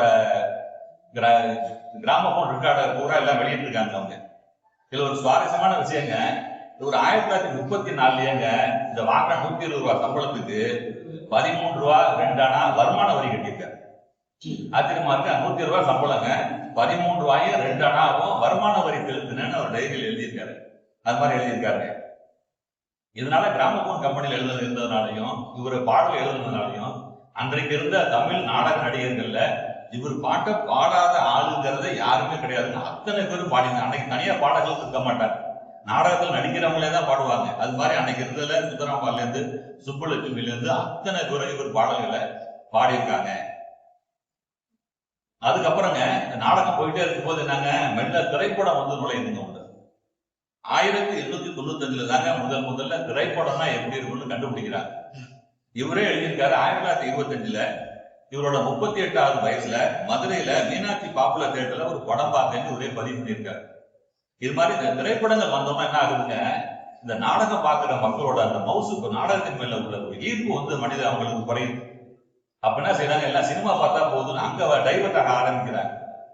அதை பார்த்து என்ன நினைக்கிறாரு இவரு, என்னமா நாடகத்துறை நமக்கு சரியா வராது, இனிமே எப்படியாவது சினிமா துறைக்கு போறதுக்கு முயற்சி பண்ணும்போது அந்த வாய்ப்பை இவரை தேடிட்டு வருது. இவரு போறதுக்கு முன்னாடி அவங்களே சினிமா துறையில இருந்து இவர் வந்து கூப்பிடுறாங்க. நம்ம தமிழ் படம் எடுத்துக்கிட்டாங்க. முதல்ல 1916 தான் நடராஜ முதலியார் ஒரு தயாரிச்ச கீசக வதம்ங்கிற படம் தாங்க தமிழ்ல வந்த முதல் படங்க. ஆனா அது ஊம படம். அப்ப அந்த சவுண்டே கிடையாது. அப்ப ஊம படம் தான் வந்து படம் காட்சி மட்டும் ஓடுவாங்க. அந்த படம் தான் முதல்ல வந்திருக்குங்க. தமிழ்ல வந்த முதல் பேசும் படம்ங்கிறது காளிதாசுங்கிற படங்க. 1931 வருஷத்துல வந்த முதல் படம் காளிதாசுங்கிறது. அந்த படத்துக்கு அத்தனை பாடல்களையும் மதுரகவி பாஸ்கரதாஸ் தான் எழுதியிருக்காரு. இன்னும் சொல்லணும்னா இன்னைக்கு தமிழ் திரைப்பட உலகின் முதல் திரைப்பட பாடலாசிரியர்னா மதுரகவி பாஸ்கரதாஸ் தாங்க. இவர் தாங்க முதல் தமிழ் திரைப்படத்துக்கு அத்தனை பாடல்களும் எழுதியிருக்காருங்க. எத்தனை பாட்டு தெரியுங்களா? முதல் படத்துக்கு 50 பாட்டு எழுதியிருக்காரு. 2 வார்த்தை பேசினாங்கன்னா 3 நிமிஷம் பாடுவாங்க. போடலாம் வெறும் பாடல் இல்லாம இருந்துச்சு அப்ப. அதனால முதல் படத்துக்கு மட்டும் 50 பாட்டு எழுதியிருக்காருங்க இவரு. இதே மாதிரி மற்ற படம் வள்ளி திருமணம்னு படம் வந்து அது பாட்டு எழுதியிருக்காரு. போஜராஜன் ஒரு படம், சந்திரஹாசன் ஒரு படங்க, ராஜா தேசிங்கு, உஷா கல்யாணம், தேவதாஸ், சதி அகலியான்னு ஒரு படம், ராஜசேகரன், கோதையின் காதல், நவீன தென்னாலிராமன், ஒரு 10 படங்களுக்கு மேலங்க இவர் வந்து என்னங்க பாடல்கள் எழுதியிருக்காரு. கிட்டத்தட்ட ஒரு 200-300 பாட்டு திரைப்படங்கள் எழுதியிருக்காருங்க. நாடகத்துன்னு பாத்தீங்கன்னா ஒரு 1000 பாட்டுக்கு மேல எழுதியிருக்காரு. இது மாதிரி போயிட்டு இருக்கல. நம்ம வந்து எல்லாத்துக்குமேங்க சேலம் மாடர்ன் தியேட்டர்ஸ் தெரியாதவங்க யாருமே இருக்க முடியாது. அந்த சேலம் மாடர்ன் தியேட்டர்ஸ்ல தான் முதல்ல கலைஞர் கருணாநிதி கதை வசனம் எழுதின முதல் வாய்ப்பு அவருக்கு சேலம் மாடர்ன் தியேட்டர் தான் கிடைச்சிச்சுங்க. அந்த படத்துக்கு பேரு மந்திரி குமாரி படத்துக்காக முதல்ல கலைஞர் போய் வசனம் அவ்வளவுதான். அப்பதான் சினிமா துறையில அவருக்கு வசனமே எழுத ஆரம்பிக்கிறாரு. முதல் படம் மந்திரி குமாரி, சேலம் மாடர்ன் தியேட்டர்ஸ்லங்க. அது இப்ப வந்துங்க மாத சம்பளம் தான், ஒரு படத்துக்குன்னு கிடையாதுங்க. ஒவ்வொரு மாசத்துக்கும் கொடுப்பாங்க. அப்ப கலைஞர் வாங்கின முதல் சம்பளம் 500 ரூபாங்க. முதல் மாச சம்பளம் 500 ரூபாய் வாங்கிட்டு சேலம் மாடர்ன் தியேட்டர்ஸ்ல அவரு வந்து வசனம் எழுதி கொடுத்திருக்காரு. அதே மாதிரி இப்போ வந்து இந்த திரைப்படத்துல வந்து டபுள் ஆக்டிங்கிறது சர்வசாதாரணமா வந்துருச்சு. முதல்ல இரட்டை வேடங்கள் நடித்த படம் வந்துட்டுனாங்க. அது வந்துங்க உத்தமபுத்திரன் தாங்க தமிழ் திரைப்படத்துல வந்த முதல் டபுள் ஆக்டிங்கிறது அதுதாங்க. சிவாஜி கணேசன் நடிச்ச படம். அந்த படத்தை தயாரிச்சது பாத்தீங்கன்னா சேலம் மாடர்ன் தியேட்டர்ஸ் தான் தயாரிச்சிருக்காங்க. அப்ப ஆரம்ப காலத்துல எல்லாமே பிளாக் அண்ட் ஒயிட் படம் தாங்க, கருப்பு வெள்ளை தாங்க. பிற்காலத்துலதான் நமக்கு இந்த வண்ணப்படம் வருதுங்க. வண்ணப்படம் வந்து கூட நிறைய பேரால அந்த கலர் படம் எடுக்க முடியல. ஏன்னா அந்த பிலிமோட செலவு அவங்களால தாங்க ரொம்ப செலவு அதிகமானுச்சு. அதனால என்ன செய்வாங்கன்னா, நானே சில படம் பார்த்திருக்கேன். படம் வந்து பிளாக் அண்ட் ஒயிட் படமா இருக்கும், பாட்டு மட்டும் பாத்தீங்கன்னா கலர்ல இருக்கும். இந்த பாட்டு முடிச்சுன்னா திரும்ப பிளாக் அண்ட் ஒயிட் படமா மாறி போகும். அது மாதிரி இந்த பாட்டை மட்டுமே கலர்ல வச்சிருப்பாங்க. அது மாதிரியான ஒரு கலர் இருந்துச்சுங்க. இதெல்லாம் தகர்த்துட்டு செலவானாலும் பரவாயில்லன்னு முதல்ல ஒரு முழு நீள வண்ண படத்தை எடுத்தாங்கன்னா அது மாடர்ன் தியேட்டர்ஸ் தாங்க. அந்த படம் வந்து அலிபாபாவும் 42 செஞ்சார் படம். அதுதான் முதல் வண்ண படங்க தமிழ் திரையுலகத்தை பொறுத்த வரைக்கும். அந்த சேலம் மாடர்ன் தியேட்டர்ஸ் அவங்க ஆரம்பிச்சதுக்கு அப்புறம் அவங்க எடுத்த முதல் படம்னு பாத்தீங்கன்னா சதி அகல்யானுங்க. அந்த சேலம் மாடர்ன் தியேட்டர்ஸ் உரிமையாளர் சுந்தரம் இருக்கார்ல, அவர் தான் எடுக்கிறார் அந்த படத்தை. அந்த படத்துக்கு அத்தனை பாடல்களும் எழுதியவர் மதுரகவி பாஸ்கரதாஸ். இவர் தாங்க ஆரம்பிச்சு வைக்கிறாருங்க பாட்டை. மாடர்ன் தியேட்டர்ஸுங்க கிட்டத்தட்ட 35 பாட்டு எழுதியிருக்காருங்க. அதுக்கு அந்த 400 ரூபாய் சம்பளம் இவருக்கு. அந்த பாடல் எழுதி தரத்துக்கு 400 ரூபாய் சம்பளம் வாங்கிட்டு அவர் சுந்தரம் சார் அவருக்கு பங்களாலே தங்கி இருந்து பாட்டெல்லாம் ஒரு 20 நாள் 30 நாள் தங்கி இருந்து பாட்டை எழுதி கொடுத்துட்டு வந்திருக்காரு. பாட்டை எழுதி கொடுத்துட்டு இவர் ஊருக்கு வந்துட்டாருங்க. ஊருக்கு வந்தா திருப்பி ஆரம்பிச்சு கொடுக்குறாங்க, நீ பாட்டை எழுதி கொடுத்தீங்க ரைட்டு, இந்த படத்துல நடிக்க போற நடிகர்களுக்கு இந்த பாட்டை எப்படி பாடணும்னு பயிற்சி கொடுக்கணும் வாங்கன்னு போய் திரும்ப போய் சில பாடம் தேட்டர்ஸ் போய்ங்க அவர் எல்லாம் பயிற்சி கொடுக்குறாரு, பயிற்சி கொடுத்துட்டு வந்திருக்காரு. அதே மாதிரி மதுரையிலேயே ஒரு ஸ்டுடியோ ஆரம்பிச்சிருக்காங்க அந்த காலத்துல, சித்ரலேகா மூவி டோன் ஸ்டுடியோன்னு ஒரு ஸ்டுடியோங்க. இலங்கையில இருந்து வந்த விநாயகம்ங்கிறவரு அங்க வந்து முதல் போட்டு ஒரு ஸ்டுடியோ ஆரம்பிக்கிறாரு. அவங்க எடுக்கிற படம் முதல் படம் வந்துங்க அல்லி அர்ஜுனான்னு ஒரு படம் எடுக்கிறாங்க. அந்த படத்துக்கான அத்தனை பாடல்களும் மதுரை பாஸ்கரதாஸ் தான் எழுதியிருக்காரு. அவர் விநாயகர் கூப்பிட்டு சொல்றாரு, நீங்க வந்து பாட்டு எழுதி கொடுத்தா மட்டும் பார்த்தாரு, நான் வந்து புதுசா முதல் போட்டு இங்க படம் எடுக்கிறேன், எனக்கு அவ்வளவா தெரியாது, நடிகர் தேர்வு பண்றதுல இருந்து அவங்களுக்கு பயிற்சி கொடுக்கறதுல இருந்து படப்பிடிப்பு ஆரம்பிச்சு முதல் நாள் படப்பிடிப்புல இருந்து கடைசி நாள் படப்பிடிப்பு சினிமா முடிகிற வரைக்கும் நீங்க பக்கத்திலேயே இருக்கணும்னு சொல்லி அக்ரிமெண்ட் போட்டு அதுக்குள்ள சம்பளம் கொடுக்குறாங்க. நியாயமா இவர் வாங்கினதுலயே அதிக படம் 1250 ரூபாய் சம்பளம் இவருக்கு வாங்கிட்டு, அன்னைக்கு ரொம்ப பெரிய தொகை, இவர் அந்த அளவுக்கு தொகையை வாங்கியிருக்க மாட்டாருங்க. வாங்கிட்டு அதுல முதல் படத்துல இருந்து முதல் காட்சி படப்பிடிப்புல இருந்து கடைசி நன்றின்னு கடைசி கட்ட படப்பிடிப்பு நடக்கிற வரைக்கும் இவரு தொடர்ந்து இருந்திருக்காரு. இவரு தான் நடிகைகளை தேர்ந்தெடுத்து அவர்களுக்கு பாடுறதுக்கான பயிற்சி எல்லாம் கொடுத்திருக்காரு.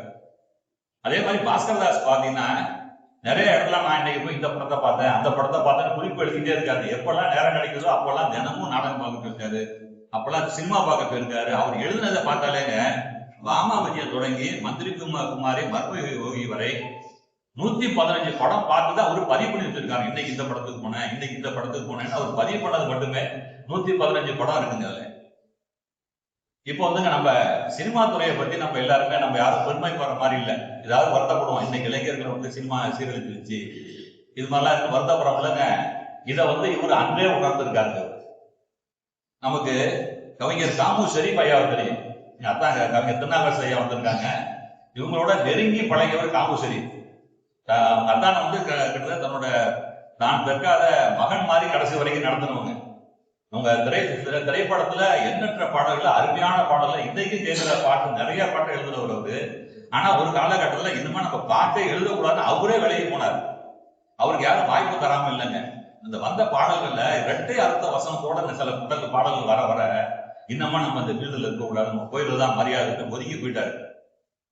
கிட்டத்தட்ட இதே நிலைமைக்கு 1935 மதுரை பாஸ்கரதாஸ் வந்துடுறாரு. இந்த சினிமா துறை இப்படி இல்ல, அது கெட்டு போச்சு, இனிமே அந்த துறையில இருக்கக்கூடாதுன்னு சொல்லிட்டுங்க அதுல இருந்து விலகி போறதுக்கான வழியை பாக்குறாருங்க. அதை பத்தி ஒரு கட்டுரை எழுதுறாரு. இன்னைக்கு நமக்கு வந்து சினிமா இதழ்கள் நிறைய வந்திருக்கு, வண்ணத்திரை அது இதுன்னு சினிமா செய்தி, சினிமா நடிகர் படத்தை மட்டுமே போட்டு நிறைய இதழ்கள் விலைக்கு வந்துருக்குங்க. அது மாதிரி அந்த காலகட்டத்துல சினிமா உலகம்னு ஒரு பத்திரிகை இருந்திருக்கு. அந்த சினிமா உலகத்துலங்க இவர் ஒரு கட்டுரை எழுதுறாரு.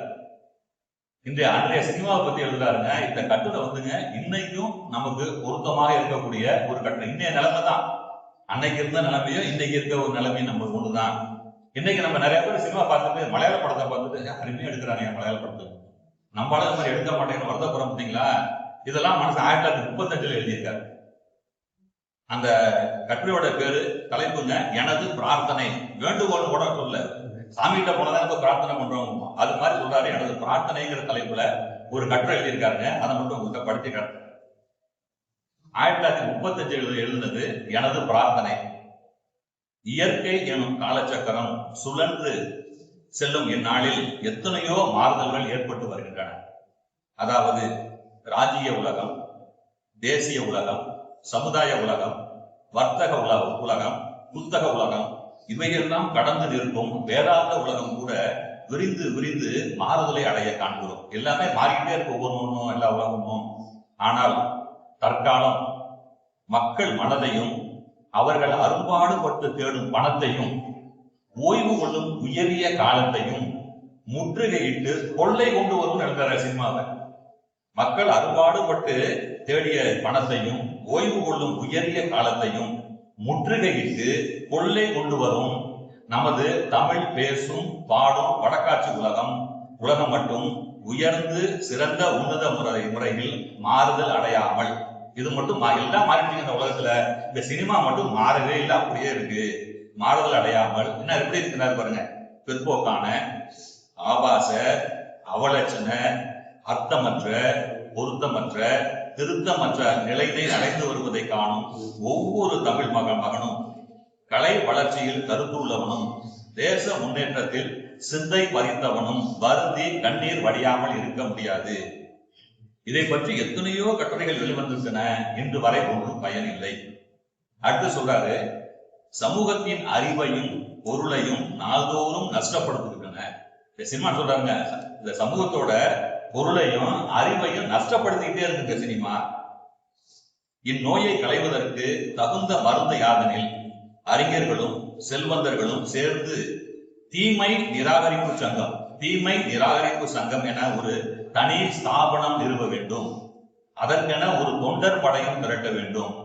தமிழ்நாடெங்கும் சென்று இழிந்த படங்களால் விளையும் மின்னல்களை, அது சொல்றாங்க, இழிந்த படங்களால் விளையும் மின்னல்களை எடுத்து கூறி பிரச்சாரமும் பிரசுரங்களும் செய்ய வேண்டும் சொல்றார். அப்படி ஆனால்தான் இதற்கு விமோச்சனம் ஏற்படக்கூடும். இப்பிரச்சனையை தேச பக்தர்களும் அரசாங்கத்தாரும் ஊன்றி கவனிக்குமாறு வேண்டிக் கொள்கிறேன். இனி படம் பிடிக்கும் முதலாளிகளையும் டைரக்டர்களையும் ஒன்று கேட்டுக்கொள்கிறேன். கால தேச வர்த்தமானத்தை அனுசரித்து போனது போக இதுவரைக்கும் போனது போயிட்டு போதுங்க, இனியாவது நமது நாட்டு வீரர்களின் நல்ல சரித்திரங்களை, நாட்டுல எவ்வளவு வீரர் இருக்கு, அவங்க படத்தை எடுங்க. நீங்க நமது நாட்டு வீரர்களின் நல்ல சரித்திரங்களை சிறந்த நடிகர் எப்படி சொல்றாரு பாருங்க, சிறந்த படித்த பொருத்தமான நடிகர்களை கொண்டு படம் தயாரித்து அதனை வெளியிடுவீர்களே ஆனால் அதனால் நீங்கள் பெரும் ஊதியம் பெறுவதுடன் தேச கைங்கரியம் செய்தவர்களும் ஆவீர்கள். அடுத்தது, இனி எனது நடிக சகோதர சகோதரிகளுக்கு ஒரு வேண்டுகோள். அவங்களுக்கு ஒரு வேண்டுகோள் வைக்கிறார். இதுலதான் சொல்றாரு, நம்ம இன்னைக்கு மலையாள படத்தை பத்தி பேசிருக்கோம்லங்க, 35ல சொல்லியிருக்காரு. நமது ஆந்திரா, கன்னட, வங்காள நடிக மக்கள் தீனே தீனே பூரண கலை பெற்று வருகிறார்கள். இந்த தீனே தீனேன்னா தினம் தினம்னு அர்த்தம். அந்த பாத்திரத்துல ஆந்திர, கன்னட, வங்காள நடிகெல்லாம் பாத்தீங்கன்னா தினந்தோறும் அவங்க வந்து கலையை வளர்த்துக்கிட்டே போறாங்க. நம்ம மட்டும் அப்படியே இருக்க மாட்டாங்க, அன்னைக்கே சொல்லியிருக்காரு. அதுபோல நீங்களும் உங்களை திருத்திக் கொள்வீர்களாகவும், இத்துடன் இன்னொரு விண்ணப்பம், கல்வி அறிவும் செல்வ நிறையும் வாய்ந்த உத்தம சகோதர சகோதரிகள் அனைவரும் தீவிரமாக இத்துறையில் ஈடுபட்டு சினிமா உலகம் மூலம் தேச சேவை செய்வீர்கள் என்ற நம்புகிறேன் சொல்லிட்டு ஒரு பெரிய கட்டுரை எழுதியிருக்காரு. ஆமா, அந்த காலம் 35லே எழுதியிருக்காரு. அது மட்டும் இல்லைங்க, இவர் எழுதின பாடல்கள் அத்தனையுமே புத்தகமா வந்துருக்குங்க. நம்ம சின்ன வயசுல அந்தந்த படத்துக்கு ஒரு புதுசா பாட்டு புதுசம் போடுவாங்கல்ல, அது மாதிரி இல்லாம இவர் எழுதுனது இந்து தேசாபிமானிகள் செந்தமிழ் திலகம்னுங்க, அந்த சுதந்திர போராட்ட வீரர்களை பத்தி இவர் எழுதின பாடல்கள் எல்லாம் தொகுத்து 2 பாகம் வந்திருக்குங்க. பக்தி ரச கேட்டல் சாமி பாட்டு மட்டும் பாத்தீங்கன்னா 2 பாகம் வந்திருக்கு, புத்தகம் வந்திருக்கு. அது இல்லாம இவரோட நடிச்ச நாடகம், இவர் எழுதின நாடகம் வள்ளியம்மை சரிதம், தேசபக்தி, ருக்மாங்கதன், உஷா பரிணயம், அலி பாதுஷா, ஸ்ரீமதி கல்யாணம், கந்தலீலை, நம்ம ஏற்கனவே முத்தி அடின்னு பார்த்தாங்க. நம்ம பாடல்களை தன்னோட பேர் எடுக்கிறது ஒரு தலைப்பு வச்சிருக்காரு பாருங்க நாடகத்துக்கு. பாஸ்கர ராமாயண பாலகாண்டம் வச்சிருக்காரு ஒரு நாடகத்துக்கு. இவர் எழுதின நாடகத்துக்கு தலைப்பு ராமாயண பாலகாண்டம் வைக்கல, பாஸ்கர ராமாயண பாலகாண்டம் வச்சிருக்காரு. இதெல்லாம் வந்து அன்னைக்கு வந்து புத்தகமாவே வந்து வித்திருக்காங்க. இவர் எழுதின அத்தனை புத்தகங்களையும் அச்சடித்து புத்தகமா வெளியிட்டவர் யாருன்னா கோபாலகிருஷ்ண போனார்னு ஒருத்தர் தாங்க. இவர் எழுதின பாடல்கள் புத்தகங்கள் எல்லாம் அச்சிட்டு புத்தகமா கொடுக்குறாருங்க. அன்னைக்கு எந்த ஆங்கில அரசாங்கத்துல பார்த்துட்டு அந்த பதிப்பகத்துக்கு அவங்க தடை வச்சிருக்காங்க. இனிமே அந்த புத்தகத்தெல்லாம் வெளியிடக்கூடாது, பெரிய பிரச்சனை பண்றாங்கன்னு சொல்லி தடை வச்சிருக்காங்க. அவர் பயந்து போய் என்ன செய்யறாருன்னா இங்க இருந்து புதுச்சேரிக்கு ஓடி போயிடுறாரு. இங்க இருந்தா நம்மள கைது பண்ணிடுவாங்கன்னு இவரையும் அழைச்சிட்டு போயிடுறாரு. மதுரை பாஸ்கரதாசையும் அழைச்சிட்டு போயிடுறாரு. போய் கொஞ்ச நாள் புதுச்சேரியில தலைமறைவா இருக்காரு. அங்க புதுச்சேரியில இருக்கும்போது இவர் வந்து இவரோட நெருங்கிய நம்ம சுத்தானந்த பாரதியை பார்க்கணும்னு ஒரு நாள் அவர் வீட்டுக்கு போறாருங்க. இவரு போன அன்னைக்கு பாத்தீங்கன்னா அவரு மௌனம் இருக்காரு, யாருக்கும் பேச மாட்டேன்னு ஒரு தரையை கூப்பிட்டு தரைக்கு அந்த பக்கம் உட்கார்ந்துருக்காரு. வெளியில கூட வர மாட்டேங்கிறாரு. உட்கார்ந்து பாக்குறாரு, பார்க்க முடியல. உடனே ஒரு பேப்பரை பேனாவை எடுத்து மௌனம் கலைத்து விட்டு வெளி உலகம் காண வருகன்னு ஒரு பெரிய பாட்டை எழுதி அங்க வச்சுட்டு கிளம்பி வந்துடுறாரு. அதே மாதிரி பாத்தீங்கன்னா இவர் பாடல்கள் தான் முதல்ல ஜாலியன் வாலா படுகொலையை பார்த்ததுக்கு அப்புறம் தான் தேசபக்தி பாடல்களை எழுதினாருன்னு பார்த்தோங்க.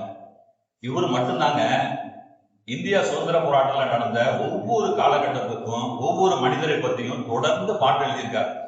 என்ன சொல்றாங்கன்னா, இது மாதிரி சுதந்திர போராட்ட காலம் அத்தனை காலகட்டத்துக்கும் பாட்டு எழுதின ஒரே கவிஞர் இந்திய கவிஞர் மதுரை பாஸ்கரதாசன். தமிழ் கவிஞர் மட்டும் இல்லைங்க, இந்தியாவிலேயே ஒரே ஆள் எல்லா நிகழ்ச்சிக்கும் பாட்டு எழுதியிருக்காங்க. சுதந்திர போராட்டத்துல அது ஒரே ஒரு ஆள் தாங்க, மதுரை பாஸ்கரதாசன் மட்டும்தான் அத்தனைக்கும் எழுதியிருக்காரு சொல்றாங்க.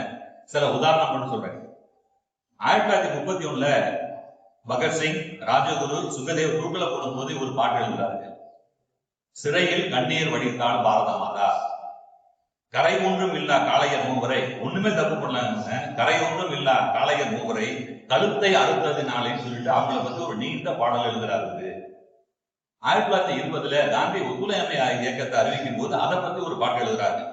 ஒத்துழையாத தர்ம புவிக்கு போது காந்திநாதன் அருமை சாது தேர்ந்த வேத தர்மம் சற்றுமே மனம் தயக்கிடாது இதை கற்றிட வெண்ண சிரமம்னு ஒரு பாட்டு எழுதுறாரு. அதே மாதிரி 1920 அஸ்ஸாம் தேயிலை தோட்ட தொழிலாளர் பிரச்சனைக்கு இவரு ஒரு பாட்டு எழுதுறாரு. தோட்டத்தில் இந்திய சொல்ல துக்கமும் வெட்கமும் மிக்கதோர் கேடு, கூட்டத்தின் பாரத நாடு பாதி குறைந்தது வெள்ளை கங்காணிகள் ஈடு, காட்ட பணத்தாசையோடு சென்று கண்ணீர் வடித்து கதறுதே காடுன்னு ஒரு பாட்டு எழுதுறாரு. இவர்தான் எழுதுறாரு. இந்த பெரியார் வைக்கம் போராட்டம் அதை பத்தி ஒரு பாட்டு எழுதுறாரு. தாழ்த்தப்பட்ட சோதரரை தாங்குவாருண்டோ மண்ணில் ஏன் ஓங்குவாருண்டோன்னு ஒரு பாட்டு அந்த வைக்கம் போராட்டத்தை பத்தி ஒரு பாடல் எழுதியிருக்காரு. உப்பு சத்தியாகிரகத்துக்கு ஒரு பாட்டு எழுதுறாங்க. உப்பு சரி சட்டம் அது ஒளியவன்றோ காந்தி மகான் இப்போது தொண்டர் படையுடன் எழுந்து சென்றார், கப்பில்லா சாத்வீக போர் நடத்த ஒப்பினார் உலகம் வியப்பாய் வெளுத்த காற்று மழை வெயில் கடலும் காசினிக்கு பொதுவெனவே. காற்று மழை மாதிரி எதுவும் பொதுவானதாயே அதுக்கு மட்டும் ஏன் வரி போறேன்னு சொல்லிட்டு அதை பத்தி ஒரு பாடல் எழுதுறாரு. காந்தி வட்டமேஜை மாநாட்டுக்காக லண்டன் போகும்போது காந்தி சேர்ந்தார் கைகூப்பி காந்தி லண்டன் சேர்ந்தார் கைகூப்பி தொழுவீர் அதுக்கு ஒரு பாடல் எழுதுறாரு. கதர் பிரச்சாரம் நம்பிக்கை கொண்டே எல்லோரும் கைராட்டை சுற்றுவோம் சுப நாட்டை போற்றுவோம் அதுக்கு ஒரு பாட்டு. இந்தியாவில் நடந்த சுதந்திரப்பட்ட அத்தனை பத்தியும் பாடல் எழுதின ஒரே மனிதன் இந்தியாவிலேயே மதுரகவி பாஸ்கர் தாஸ் மட்டும்தாங்க. இவருக்கு ரொம்ப நாளா மகாத்மா காந்தியை ஒரு தரனாவது நேரில் சந்திக்கணும்னு ஒரு ஆசை. 1921 மகாத்மா காந்தி இந்தியாவுக்கு தமிழ்நாட்டுக்கு வர்றாருங்க. வந்துட்டு அவரை எப்படியாவது சந்திக்கணும்னு முயற்சி பண்றாரு. காந்தி காரைக்குடிக்கு வந்துட்டுங்க அங்கிருந்து திருநெல்வேலிக்கு போறது என்ன செய்யறாரு, மதுரைக்கு வந்து அங்கிருந்து ஒரு தொடர் வண்டியில ஏறாரு. இவரு மதுரை தானே, மதுரையில போய் என்ன செய்யறாரு, காந்தி எந்த போட்டியில ஏறினாரோ அதே போட்டியில இவரு ஏறிடுறாரு. அப்ப பாத்தீங்கன்னா காந்தியோட காமராஜர் இருக்காரு, டாக்டர் ராஜன்லாம் அந்த கூடவே இருக்காங்க. அப்ப என்ன செய்யறாரு, காந்திக்கு போய்ங்க கதர் ஆடை இவரு அவருக்கு போத்திட்டு தன்னோட புத்தகங்களை பூரா காந்திக்கு பரிசா கொடுக்குறாருங்க. கொடுத்துட்டு ஐயா நான் உங்களை பத்தி ஒரு பாட்டு எழுதியிருக்கேன், அதை உங்களுக்கு முன்னாடி பாடணும்னு காந்தி கிட்ட கேட்டு காந்திக்கு முன்னாடி இவரே ராகமா ஒரு பாட்டை பாடுறாருங்க. காந்தியோ பரம ஏழை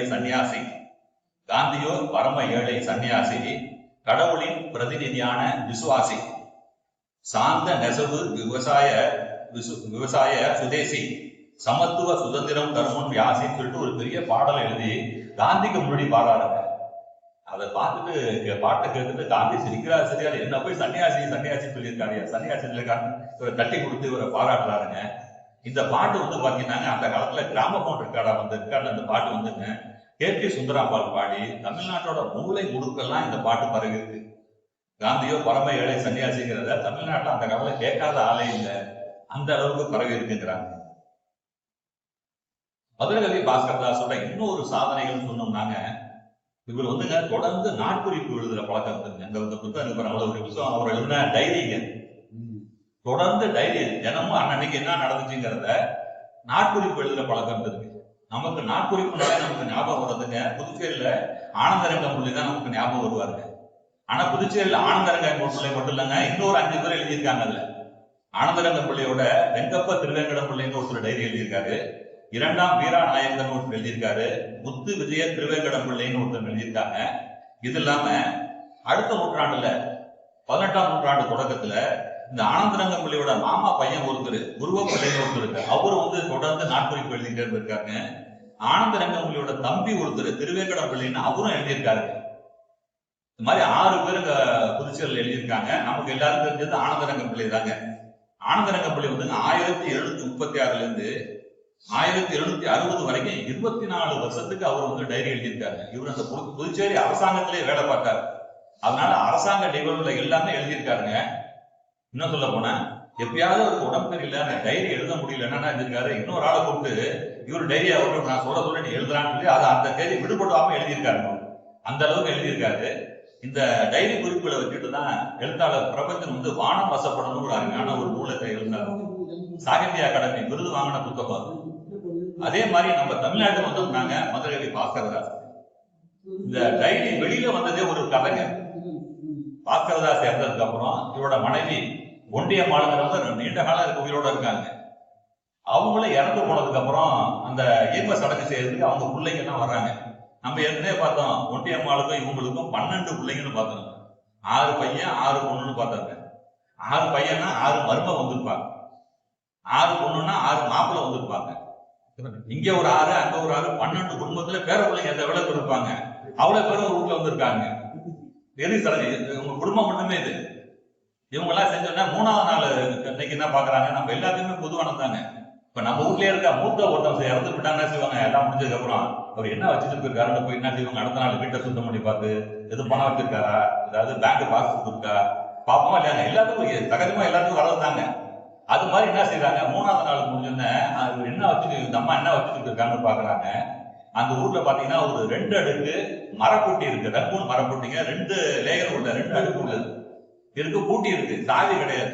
இந்த பூட்டை உடைக்கிறாங்க. எல்லாம் பூட்டை உடைச்சு அது தொடர்ந்து பாக்குறாங்க. முதல் அடுக்குல பாத்தீங்கன்னா காசு பணம் ஒண்ணு இல்ல. அதுல அவர் எழுதின நாடக பிரதி பாட்டெல்லாம் பாத்தீங்கன்னா முதல் அடுக்குல 100கணக்கான நாடக பிரதிகள் இருக்கு. ஒண்ணுமே காணும். அடுத்த பிரதி தூக்குறாங்க. அடுத்த 2வது அடுக்குல பாத்தீங்கன்னா இவர் எழுதின டைரிய வரிசையா அடுக்கி வச்சிருக்காரு. டைரி இருக்கு. ஆனா என்ன ஒரு கொடுமைன்னா கிட்டத்தட்ட பாதி தான் கரையாச்சு. ரொம்ப காலமா வருஷ கணக்குல இருந்ததுனால தெரியவே இல்லை யாருக்கும். உள்ளு பூரா கரையா இருந்துச்சு. ஒரு பாதி தான் தேடி இருக்குங்க. இப்ப கரையா அரைச்சதெல்லாம் ஒதுக்கிட்டுங்க, கொஞ்சம் கொஞ்சம் கரையா அரைச்சதெல்லாம் தட்டி சுத்தம் பண்ணி என்ன செய்யறாங்க, வந்திருக்காங்கலாம் ஐயா கனவு நான் 2 எடுத்துட்டு போறேன், நீ 2 எடுத்துட்டு போறேன், 4க்கு 2 டைரி எடுத்துட்டு அவங்க வீட்டுக்கு போயிடறாங்களா. இப்ப அதுலங்க மதுரை பாஸ்கர் தாஸோட ஒரு பொண்ணு சரஸ்வதினுங்க, அவங்களோட கணவர் பேரு எம்.ஏ. சண்முகம் பிள்ளைனுங்க. அவங்களுக்கு 3 பிள்ளைங்க. 2 பிள்ளைங்கள உங்களுக்கு எல்லாருக்குமே தெரிஞ்சிருக்கும். நம்ம எழுத்தாளர் இருக்காங்க, சிறுகதை எழுத்தாளர் சார் தமிழ்ச்செல்வன், அது ஒரு பையங்க. மதுரை பாஸ்கர் தாஸோட பேரன் அவர். அதே மாதிரி கோணங்கின்னு ஒருத்தர் எல்லாரும் தெரிஞ்சிருக்கு, கோணங்கி ஒரு பேரன். அதே மாதிரி 3வது ஆள் வந்துங்க முருக பூபதினு ஒருத்தருங்க. இவர் நாடகத்துறையில இன்னும் இருக்காரு. அவர் நாடகத்துறையில இருக்கவர்.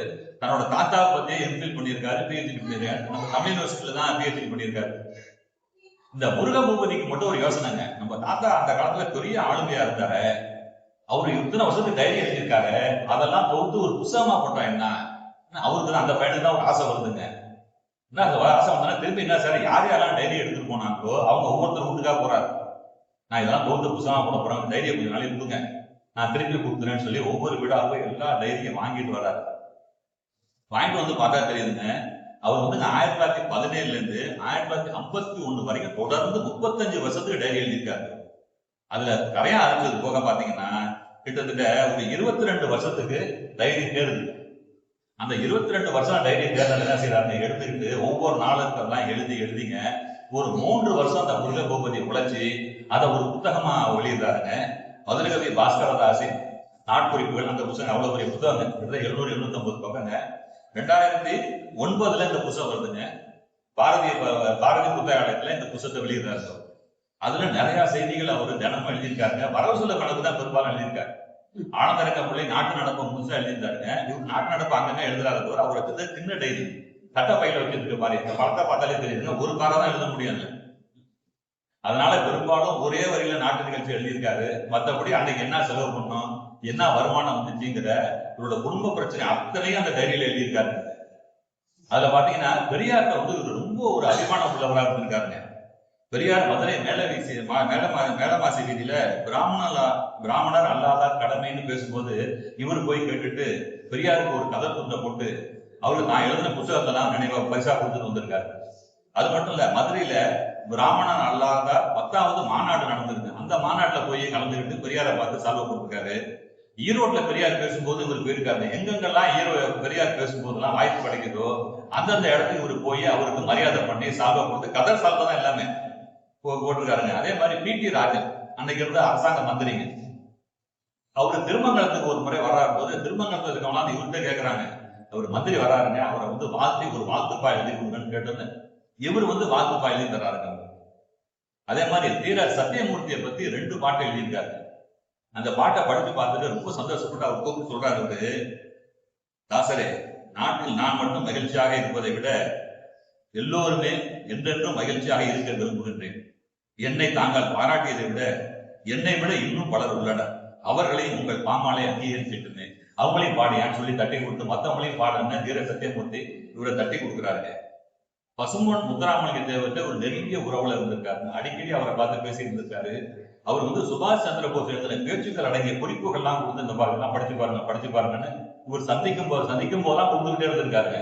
அந்த புத்தகத்துல 4-5 இடத்துல பசும்பொன் முத்துராமலிங்க தேவர் நீங்க ரயில் அடியில பார்த்து குறிப்பு கொடுத்தாங்கன்னா நிறைய எழுதியிருக்காங்க.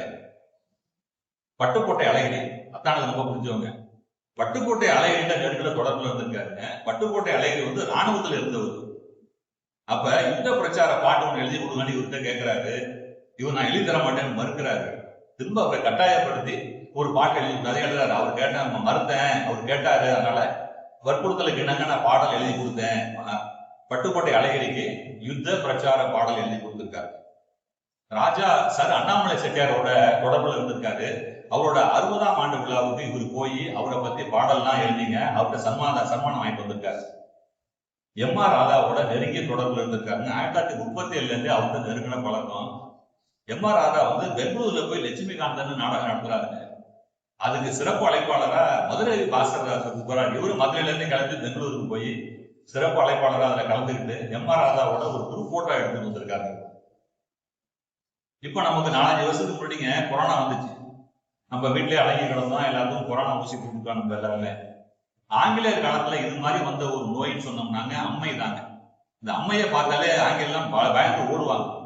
அது மாதிரி அவங்க என்ன செய்யறாங்கன்னா அம்மை தடுப்பூசி கண்டுபிடிச்சு தமிழ்நாட்டில் இருக்கும் அத்தனை பேரும் தடுப்பூசி போட்டுக்கணும்னு சொல்லி கட்டாயப்படுத்துறாங்க. இவருக்கு முதல்ல மனசே வரல. இவருக்கு நம்ம ஊரா வளர்ந்துட்டு இருக்காளையா, இந்த ஊர்ல நாடகம் அந்த ஊர்ல நாடகம்னு நம்ம போய் அம்மை ஊசி போட்டுதா ஜுரம் படுத்துட்டோம்னா என்ன பண்ணுறதுன்னு போட்டுக்காம வந்துடுறாரு. கொஞ்ச நாள் கழிச்சு இவருக்கு மனசு ஒருத்தது நல்லா போடாம இருந்த மனசு மாறி திரும்ப போய் அம்மை ஊசி போட்டுக்கிறாரு. அதுல அவங்க குறிப்பு எழுதுறாருங்க, இன்னைக்கு நம்ம கொரோனா ஊசி போட்டு வந்துட்டோம், அந்த காலத்துல அம்மா ஊசி போடலன்னா அதுக்கு கவர்மெண்ட் ஃபைன் போட்டுருக்கு, தண்ட தொகை செலுத்தினு எழுதுறாரு. நான் மனசு மாதிரி போய் அம்மை ஊசி போட்டுக்கிட்டு அதற்குரிய தண்ட தொகையை செலுத்தி வந்தேன்னு எழுதியிருக்காரு. அதுக்கான ஃபைன் கட்டியிருக்காரு. இந்த மது விலக்குல உறுதியா இருந்தாங்கன்னு பார்த்தாங்க. நம்ம ஒரு முறை சிதம்பரத்துல உள்ள கவி நடராஜ முதலியாருங்கிறவங்க அவங்களோட சிஷரோட சேர்ந்து மயிலாப்பூர் நாட்டு சுப்பராயன் தெருவில் ஒரு பெரிய விருது கொடுத்திருக்காரு. அந்த விருந்துல பாத்தீங்கன்னா மது வகைகளை பரிமாறி இருக்காரு. இவர் அங்க போய் மது எல்லாம் குடிக்க கூடாதுன்னு பிரச்சாரம் பண்ணிட்டு சாப்பாடை சாப்பிட்டு வந்திருக்காருங்க. இன்னும் சொல்ல போனா இந்தியாவுல மதுவை எதிர்த்து ஒரு பாடல் எழுதின ஒரு ஆள்னா அது மதுரகவி பாஸ்கரதாசாங்க. சாதி சண்டை சமய சண்டை சற்றும் ஓயவில்லை, சாராயம் குடிப்போர் சண்டை தாங்க முடியாத தொல்லைன்னு எழுதுறாரு. ஆமா, அப்ப எழுதிய ஒப்பந்தத்தில் எழுதியிருக்காரு, சாராயங்கள் குடிப்போர் சண்டை தாங்க முடியாத தொல்லைன்னு ஒரு பெரிய பாடலை அப்படியே மது விளக்க பத்தி எழுதியிருக்காரு. அந்த காலத்துல தாசிகள் எல்லா ஊர்லயும் இருப்பாங்க. இன்னைக்கு கூட சில இடத்துல இருக்கலாம், நமக்கு தெரியாது. அன்னைக்கு இருந்திருக்காங்க. பல ஊர்கள்ல பாத்தீங்கன்னா தாசிமார் தெருவுன்னு ஒரு தெருவே இருந்தது. அது மாதிரி மதுரையில ஒரு தெரு தாசிகள் மட்டுமே வசிக்கிற தாசிமார் தெருன்னு ஒரு தெரு இருந்திருங்க. அங்க இருந்து ஒரு அம்மா தாசி ஒருத்தவங்க, ஆனா அவங்க பேரு சீதை அம்மா. அவங்க என்ன செய்யறாங்க, வீட்டுல மாட்டுறதுக்கு ஒரு நீள் வட்டத்துல ஒரு கண்ணாடி மாட்டினா நல்லா இருக்குன்னு கண்ணாடி வாங்க வர்றாங்க. ஒரு நாள் வழியில பாஸ்கரதாசை பார்த்துட்டாங்க. பார்த்தோன்னே ஐயா வாங்க, எனக்கு என்ன பத்தி ஒரு பாட்டு எழுதி கொடுங்கன்னு இவர்கிட்ட கேட்கறாங்க. நான் எழுதி தரமாங்க. சும்மா கேட்டா பார்த்தாலும் உடனே பேக்கை திறந்து ஒரு என்ன பாக்குறேன் 15 ரூபா பணம் இருக்கு, இந்தாங்க இந்த பணத்தை வச்சீங்கன்னு கொடுக்குறாங்க. கையில வச்சு இந்த பேக்கே அவர்கிட்ட கொடுத்துறாங்க. நீ எல்லாத்தையும் நீங்களே வச்சுக்க, நான் கொடுத்துட்டு போறேன், எனக்கு ஒரு பாட்டை மட்டும் எழுதி கொடுங்கன்னு கொடுத்துட்டு போறாங்க. இவர் அந்த சீதையம்மாளை பத்தி ஒரு பாட்டை எழுதிட்டுங்க. அடுத்த நாள் இவரே அந்த தாசிமார் தெருவுக்கு போறாரு. தெருவுக்கு போய் அங்க தாசிமார்லாம் கூப்பிட்டு ஏமா இந்த வேலை பாக்குறீங்க சொல்லி அத்தனை பேருக்கு நடிப்பு சொல்லி கொடுக்குறாரு. நடிப்பு சொல்லி கொடுத்து அத்தனை பேரையும் நாடக நடிகைகளை மாத்தி தாசிகளுக்கு மறுவாழ்வு கொடுத்துருக்காரு. எல்லாருக்கும் நாடகத்துல சேர்த்து விட்டேன்னு அவரே எழுதியிருக்காரு. தாசிமார் தெருவுக்கு போய் அவ்வளவு பேரையும் பார்த்து அவங்களுக்கு நாடகத்தில் நடிக்கிறதுக்கு பயிற்சி கொடுத்து நாடகத்துல அங்கங்க சேர்த்து விட்டேன்னு தாசிகள் மறுவாழ்வுல ஒரு முக்கியமான மனிதராக இருந்திருக்காங்க. அதே மாதிரிங்க தீண்டாமை எதிர்ப்பாளர் வாழ்நாள் கூறாங்க. தலித் வீட்டுல போய் உட்காந்து சாப்பிடுவாரு. வெளியில யாராவது தலித்தை பார்த்தா பாப்பா நாள் இவர் வீட்டுல அவங்களுக்கு விருந்து வைப்பாரு. அது மாதிரி சாப்பாடு இருக்காரு, அவங்களுக்கு சாப்பாடு போட்டுருக்காரு. ஒரு முறை இவர் தேவர் பார்த்தாங்க, முத்தாமை தேவரோட பையன் பார்த்தாங்க. தேவர் சாப்பிட சம்பந்தமா ஒரு மாநாடு போறதை இவர் கூப்பிடுறாங்க. தேவர்ல மாநாடு நடக்குது, நீங்க வாங்கன்னு. நான் ஜாதி தங்க கட்டிலாம் நான் வரமாட்டேன், போயிட்டு வாயா கூப்பிட்டு நான் சொந்த ஜாதி மாநாட்டுக்கே போக மாட்டேன்னு தவிர்த்தவர் இவருக்கு. அதே மாதிரி அந்த காலத்துலங்க இப்பெல்லாம் நமக்கு ஒரு இடத்துல இன்னொரு இடத்துக்கு போறதுக்கு நம்ம எல்லாரும் டூ வீலர் வச்சிருக்கோம், கார் வச்சிருக்கோம், போயிடுவோம். அந்த காலத்துல ஆரம்பத்தில் இருந்தது மாட்டு வண்டி, குதிரை வண்டி தாங்க. ஜட்கா வண்டின்னு சொல்லுவாங்க குதிரை வண்டியை. அந்த ஜட்கா வண்டி ஓட்டுறவன் சின்னத்தேவன் ஒரு பையன் இருந்திருக்காங்க. அந்த பையனுக்கு ஜெபமேரிங்கிற ஒரு பொண்ணு மேல ஆசை. இவன் இந்து, அந்த பொண்ணு கிறிஸ்டின். எந்த காலம் பாருங்க, 1935-40 சாதாரண காரியம் இல்லைங்க. மதம் விட்டு மதம் மாதிரி ஒரு பொண்ணை விரும்புறான். அந்த ஜெபமேரிக்கு இந்த பையனை கல்யாணம் பண்ணிக்கிறதுல உடன்பாடு இருக்கு. ஆனா யாரு போய் பேசுறது? அன்னைக்கு மாதிரி இன்னைக்கு மாதிரி இழுத்துட்டு ஓடுறதுக்கும் வழி கிடையாது. அன்னைக்கு எப்படி யாராவது ஒரு சமாதானம் பேசி கல்யாணம் பண்ணும்போது அவன் சிறுத்தை நேரா வாஸ்தவதாரத்து தான். எப்படியா நான் அந்த பொண்ணை விரும்பிட்டாலும் எப்படியாவது நீங்க எங்க 2 பேருக்கும் திருமணம் செஞ்சு வைக்கன்னு சொன்னோன்னா இவர் அடுத்த நாளே கிளம்பி ஜெபமேரி வீட்டுக்கு போய் அவங்க அப்பா அம்மாவை பார்த்து பேசி அவங்கள சம்மதிக்க வச்சுக்கிறாங்க.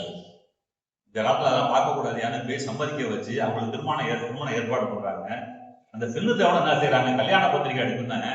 முதல் பத்திரிகை கொண்டு சாமிகிட்ட வச்சுட்டு 2வது பத்திரிகை பாஸ்கர்தார் வீட்டுல கொண்டாந்து அவருக்கு தான் பத்திரிகை கொடுத்துட்டு இந்த கல்யாணம் ஜவுளி எடுக்க போவாங்கல்லங்க. ஜவுளி எடுக்கும் போது ஐயா நீங்களும் வாங்கயா, நீங்களும் வந்து கூட வந்து நில்லுங்கன்னு இவர் அழைச்சிட்டு போய் திருமண ஜவுளி எடுக்கிறாங்க.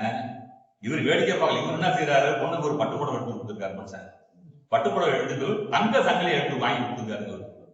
அப்ப எந்த அளவு செல்வந்தரா இருந்து பார்ப்பாரு. நம்மகிட்ட ஒரு பையன் உதவி கேட்டா அவனுக்கு செய்யணுமேங்கிறதுனால அந்த பொண்ணுக்கு ஒரு பட்டுப்புடவையும் ஒரு தங்க சங்கிலியும் வாங்கி கொடுத்தேன்னு வாங்கி கொடுத்துருக்காரு. அதனால அந்த தீண்டாமை எதிர்ப்புல ஒரு கடைசி வரைக்கும் ஜாதி மதம் எதுவுமே பார்க்காம உறுதியா இருந்திருக்காரு. அம்மா மேல ரொம்ப பாசமா இருந்திருக்காரு. எந்த பாடல் எழுதினாலும் உடனே போய் உங்க அம்மா பக்கத்துல உட்காந்து பாடி கண்டு வரும் அவங்க அம்மாட்ட. இன்னைக்கு இந்த பாடம் என் அம்மாட்ட பாடி காட்டுறேன்னு எழுதியிருக்காரு. ஏற்கனவே நம்ம விஸ்வநாதாசன் ஒருத்தன் அந்த நாடகம் முதல் அரசியல் நாடகக்காரர். அவரை வந்து இவர் தான் இலங்கைக்கு அனுப்புறாரு. அவர் இலங்கைக்கு போயிட்டு வந்து என்ன செய்யறாரு, அங்கேருந்து ஒரு புத்தர் செலவு வாங்கிட்டு வராருங்க. வாங்கிட்டு வந்து இவருக்கு அன்பளிப்பா கொடுக்குறாரு. இவர் என்ன செய்யறாரு, அதை வாங்கிட்டு போய் உடனே உங்க அம்மாட்ட கொடுக்கணுமா, கொடுத்தாம வச்சுக்கமான்னு சொல்லி உங்க அம்மாட்ட கொடுக்குறாரு. அந்த அளவுக்கு தாய் மேல பாசம் உடையவரா இருந்திருக்காரு. ஏற்கனவே மன்னர் வந்து விவசாயம் நிலம் கொடுத்தாருன்னு பார்த்தாங்க. தொடர்ந்து விவசாயம் பார்த்துருந்தாங்க. என்னதான் நாடக வேலை இருந்தாலும் விவசாயத்துக்கு போய் விதை விதைக்கிறது, பாத்தி உருவாக்குதல், நடவு பணி மேற்பார்வைன்னு தொடர்ந்து இந்த விவசாய பணிகள்ல கடைசி வரைக்கும் கவனம் செலுத்திக்கிட்டே இருக்காங்க. இந்த விவசாய வேலை பார்க்க வர அந்த பெண்கள்லாம் பாடுவாங்க பார்த்தீங்களா, பக்கத்துல உடனே உட்காந்து அவங்க பாடம் நடவு பாடலாம் பேப்பர்ல எழுதிக்குவாங்க. சில நேரத்துல உள்ளூர்ல ஆளு பக்கலன்னா பக்கத்துல இருக்க நாகமலைங்கிற ஊர்ல இருந்து ஆளுங்க அழைச்சிட்டு வந்திருக்காங்க. அதுல ஒரு வயசான தம்பதி, ஒரு பாட்டி ஒண்ணு தாத்தா ஒண்ணு வேலை பார்க்கறவங்க, அவங்க பாடிட்டு இருக்காங்க.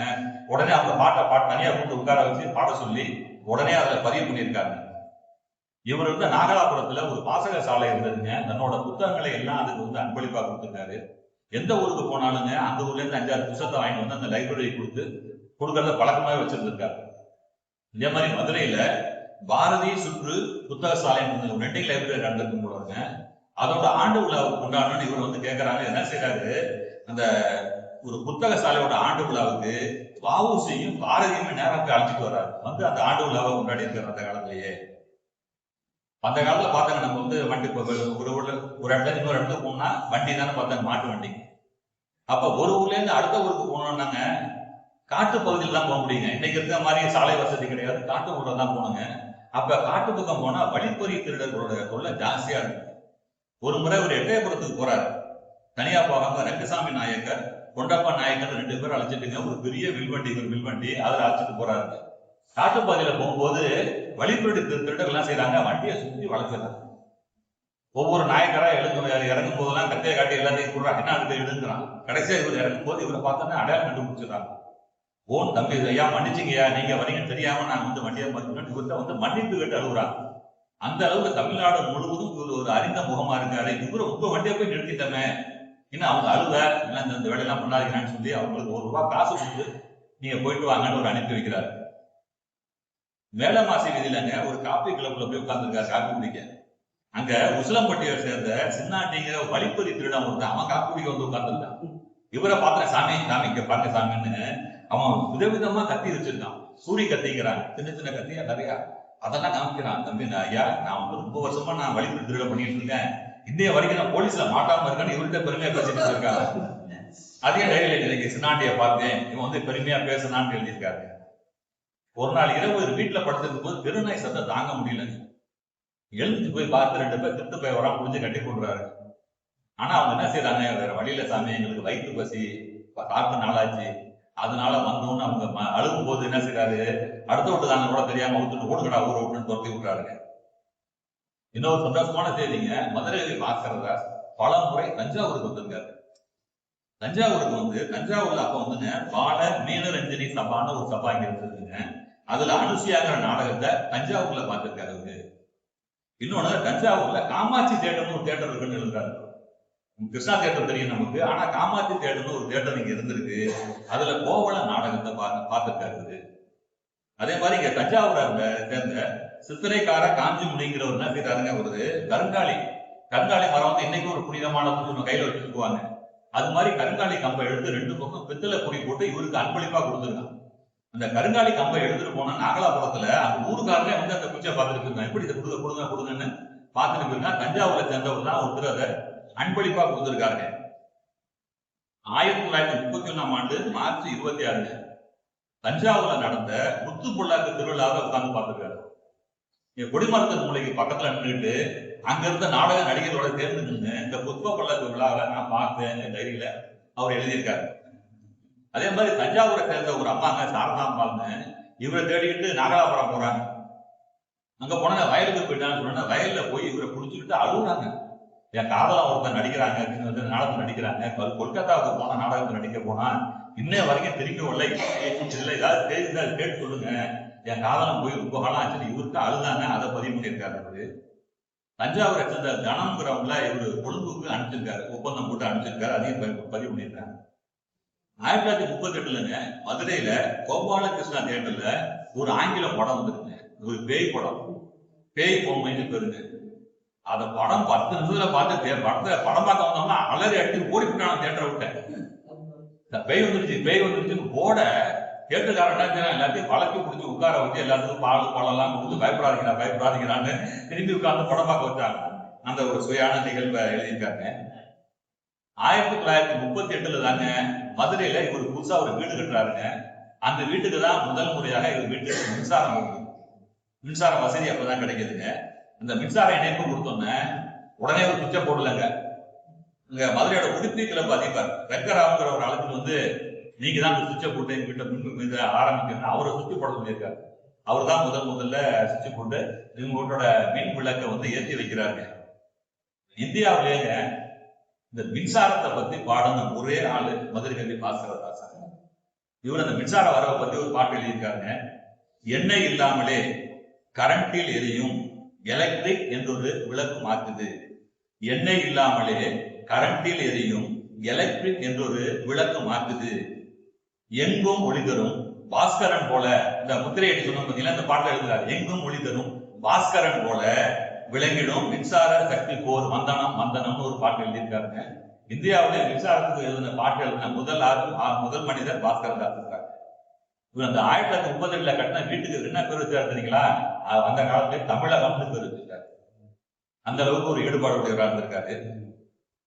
இவருக்கு 2 மனைவின்னு பார்த்தாங்க, ஒண்ணு அமிர்தம், இன்னொன்னு ஒண்டியம்மான்னு பார்த்தாங்க. இந்த அமிர்தம் அம்மாவுக்கும் இவருக்கும் ஏதோ ஒரு நடுப்புற ஏதோ ஒரு மனசாபம் வருதுங்க.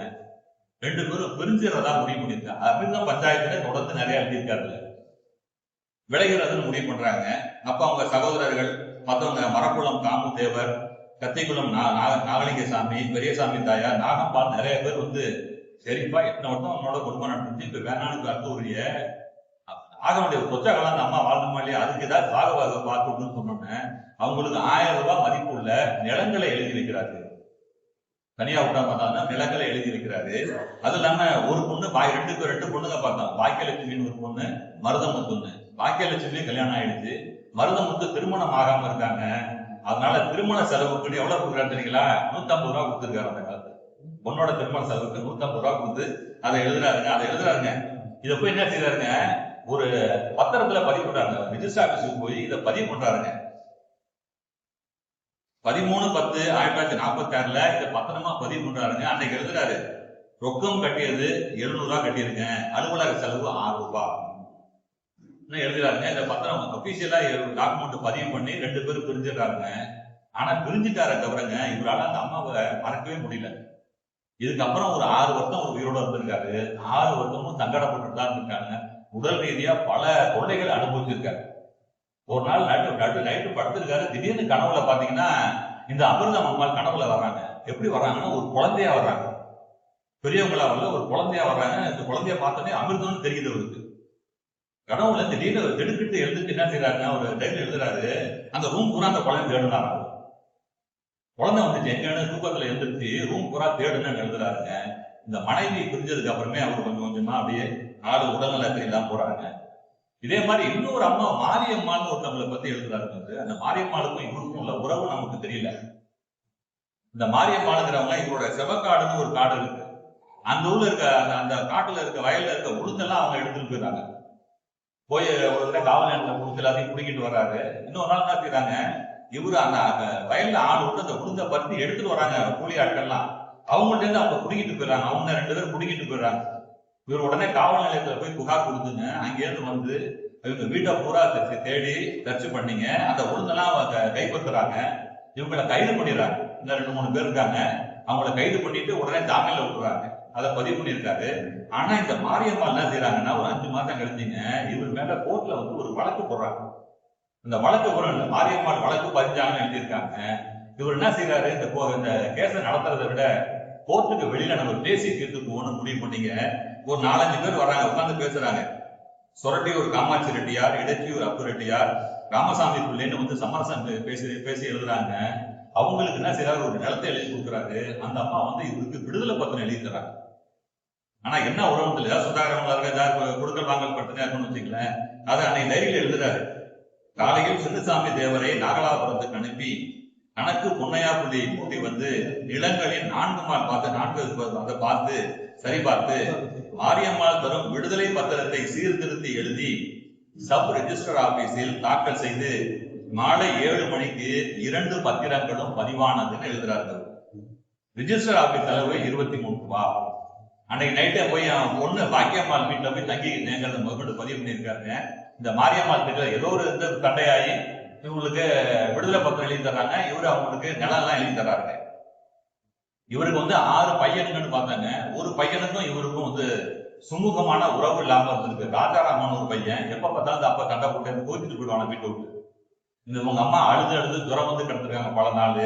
இவரும் அந்த பையன்கிட்ட வந்து ஒரு அனுதாபத்தோட நடந்துக்க மாதிரி தெரியல. இவ்வளவுக்கும் இந்த 6 பையன்கள்ல இந்த ராஜாராமன் தான் அந்த நாடகம் எழுதுறது, நடிக்கிறது, பாடல் எழுதுறதுல அதே தலைப்போட இருந்திருக்காங்க.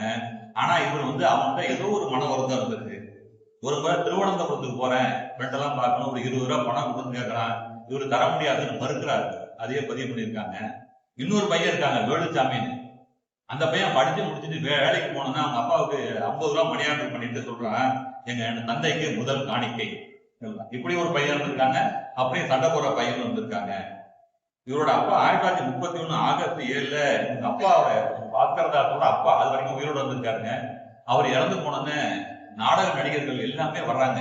சுடுகாடு வரைக்கும் வந்து அங்கேயே துக்க பாடல்கள் எல்லாம் பாடுறாங்க. அவங்க அதெல்லாம் சொல்றாரு, அன்னைக்கு அப்பா இறந்த அன்னைக்கு இறுதி ஊர்வல செலவு 43 ரூபா. அந்த நேரத்துல நான் நாடக நடிகர்கள்லாம் வந்து பாட்டு பண்ணதுனால நாடக நடிகர் சங்கத்துக்கு 1 ரூபாய் நன்கொடை கொடுத்திருக்காரு. அதையும் பதிவு பண்ணியிருக்காரு. வேணுகோபால் பிரசங்கர்ல அப்பாவோட கருமாதி பத்திரிகை இலவசமாக அனுப்பி கொடுத்தாங்க. புட்டுத்தோப்புல கருமாதி நடந்துச்சு. மொய் வரவு 74 ரூபாய் எழுதியிருக்காரு. விடாம எழுதியிருக்காரு. இவர் 2வது மனைவி ஒண்டின்னு பார்த்தாங்க. அவங்க நல்லா வீரமிக்க பெண்மணியா இருந்திருக்காங்க. ஒரு நாள் ராத்திரி வீட்டுல மாட்டு தொழுவத்தை சுத்தம் பண்ணிட்டு இருக்கும்போது ஒரு பெரிய பாம்பு வந்துருச்சுங்க. டக்குனு போய் கையால கொடுத்துட்டாங்க. கையால கொடுத்துட்டு இன்னொரு பெரிய மார்த்திங்கிற ஒரு லேடியை கூப்பிட்டு, இந்த அந்த பாம்பை போய் ஊருக்கு வெளியில விட்டுவா. அடிக்கல அந்த பாம்பை, அடிச்சு கொள்ளல, அதை கொண்டு போய் ஊருக்கு வெளியில விட்டுவான்னு கொடுக்குறாங்க. அப்படி என்ன சொல்றாங்க, பொம்பை நீ போட நேரம் நடந்து போத, குறுக்கும் நெடுக்குமா நடந்து போகும். ஏன்னா பாம்பு அடையாளம் கண்டுபிடிச்சு வீட்டுக்கு திரும்ப வந்துருமா. அதனால குறுக்கும் நெடுக்குமா நடந்து போய் ஊருக்கு வெளியில விட்டுடுவான்னு சொல்லி இந்த பாம்பை வந்து கொடுத்துருக்காங்க. அதை பதிவு பண்ணியிருக்காங்க. சுவரேறி குறிச்சு ஒரு நாள் நைட்டு திருட வந்தார். ஒரு தடவை வந்து பாத்திரதா குடிக்கிறாரு. அவர் வெளியூர் போனப்ப ஒரு திருட ஏறி குடிச்சிருக்கான். இந்த அம்மா என்ன பண்ணுங்க, உலக்கையை வச்சுட்டு அந்த பேட்டை விரட்டி உட்கார வச்சு கட்டி கொண்டு. அந்த அளவுக்கு ஒரு வீரமிக்க பெண்மணியா அவங்க இருந்திருக்காங்க. ஒரு வித்தியாசமான சம்பவம் பார்த்தோம்னாங்க, 47 வயசுல இவருக்கு ஒரு குழந்தை பிறந்தது. ஒரு ஆண் குழந்தை பிறக்குது. அமிர்தாமாளுக்கு ஒரு ஆண் குழந்தை பிறக்குது. இல்ல ஒண்டிக்கு ஒரு ஆண் குழந்தை பிறக்குதுங்க. இந்த குழந்தை பிறந்து 11 நாள்ல இவர் பொண்ணுக்கு ஒரு புள்ள பிறகு. இவருக்கும் குழந்தை பிறகுது. ஒரு 11 நாள் தான் கேப்பு. இவரோட அமிர்தம் இருந்தாங்கல்ல, அதுல அந்த வாக்கியம்னு ஒரு அம்மா, அந்த அம்மாவுக்கு ஒரு பெண் குழந்தை பிறகுது. ரெண்டுக்கும் இவரு பொண்ணுக்கும் இவருக்கு பேத்தி பிறக்கிறதுக்கும் உள்ள இடைவெளி 11 நாள் தான் பதிவு பண்ணியிருக்காரு. அந்த பொண்ணுக்கு மீனாட்சின்னு பேர் வச்சுங்க. அதை பத்தி ஒரு பாட்டு எழுதியிருக்காரு. இன்னும் இவரு வாழ்க்கை பூரா தீண்டாமை தான் இருந்து வந்தாரு. ஒண்டியம்மாவை பொறுத்த வரைக்கும் ஒரு 14 பிரசவத்தை பார்த்தாமா அந்த அம்மா. ஆனா இந்த பொண்ணுக்கு பாக்கியத்துக்கு முதல் பிரசவம் வழி தாங்க முடியல. என் பொண்ணுக்கு நான் பிராந்தி வாங்கி கொடுத்தேன், பேரு காலத்துக்கு பிராந்தி வாங்கி கொடுத்தேன்னு பதிவு பண்ணியிருக்காருங்க. பிராந்தி வாங்கின செலவு 3 ரூபா 16 ஆனா. பிராந்தி வாங்கி கொடுத்து அதையும் ஒரு கணக்கு எழுதியிருக்காருங்க. சுதந்திர கணக்கு அன்னைக்கு ரொம்ப சந்தோஷப்பட்டிருக்காருங்க. அங்க நாகலாபுரத்திலே கவுண்டன்பட்டி வாலிபர் சங்கத்துல போய் பேசியிருக்காரு. அன்னைக்கு கொடியேற்றிட்டு ரொம்ப சிறப்பா பேசிட்டு வந்திருக்காரு. காந்தி இறந்து போன அன்னைக்கு ஒரு ரொம்ப வருத்தம், வேலை தாங்கவே முடியல, காந்தியை சுட்டு கொண்டுட்டாங்கன்னு சொல்லிட்டு அன்னைக்கு அடுத்த நாள் போய் அதே நாகலாபுரத்துல கவுண்டன்பட்டி வாலிபர் சங்கத்துல காந்தியின் தேச மனம்ங்கிற தலைப்புல இவரு பேசிட்டு வந்திருக்காரு. என்னைக்கு இந்த அமிர்தம் மாலை தெரிஞ்சாலும் அன்னையில இருந்து ஒரு உடல்நிலை குறைஞ்சிக்கிட்டே வருதுங்க. எப்ப பார்த்தாலும் கால் வலி, கண்ணு வலி. ஒரு முறை திடீர்னு நடந்து போனவர் மயக்கடிச்சு விழுந்துறாருன்னு என்ன காரணம்னு தெரியல. காசி தேவனுங்கிற ஒருத்தர் என்ன செய்யறான், உடம்பு கறியெல்லாம் வச்சு குழம்புலாம் வச்சு கொடுக்குறான், உடம்புக்கு நல்லதுன்னு கொடுத்துட்டு போயிருக்காப்ல. ஆனா அடிக்கடி இவருக்கு உடம்பு எல்லாம் போயிடுது, உழுந்துறாரு. சில நேரத்துல பாத்தீங்கன்னா நம்ம நேரம் பாக்குறோமா, இது கனவான்னு தெரியல, ஒரு மனநிலை குழப்பத்துக்கு ஆயிடுறாரு. ஒரு நாள் கனவா என்னன்னு தெரியல இவருக்கு. ஒரு நாள் நடக்கும் போது என்ன செய்யறாருங்க, வீட்லயே அந்த ஒரு நிலப்படியில போய் ஜன்னல் கதவுல போய் மோதிக்கிறாரு. மோதும்போது ரோட்ல நடந்து போன கங்கம்மாங்கிற ஒரு அம்மா பார்த்து ஓடி குடிச்சிட்டு அதிகம் பண்ணியிருக்காரு. நான் இன்னைக்கு இடிச்சுக்கிட்டேன், ரோட்ல போன கங்கம்மா என்ன ஓடி குடிச்சிச்சு, என்ன கண் பார்வம் மங்கிக்கிட்டே இருக்கு எழுதியிருக்காரு. கழுகுமலையில இருக்க சீதாராமையர்னு ஒரு டாக்டர் வந்திருக்காங்க. அவர் தான் தொடர்ந்து போய் பார்த்துக்கிட்டே இருந்திருக்காரு. அவரு நரம்பு ஊசி போட்டுட்டே இருந்திருக்காரு, ஒரு வைத்தியம் பண்ணிட்டே இருந்திருக்காரு. அந்த டாக்டருக்கு என்ன செய்யறாருங்க, கணபதி ஸ்தோத்திர பாடல் ஒண்ணு இவரா எழுதி கொடுத்து அந்த பாட்டை எப்படி பாடணும்னு சொல்லி கொடுத்து அவரை பாடவே வச்சிருக்காரு. டாக்டர் இவருக்கு நேராக அந்த பாட்டை பாடி காமிச்சிட்டு போயிருக்காருங்க. அன்னைக்கு எழுதுறாரு, இன்றைய பொழுது வேடிக்கையும் நகைப்புமாய் இன்றைய தினம் கழிந்ததுன்னு எழுதுறாரு.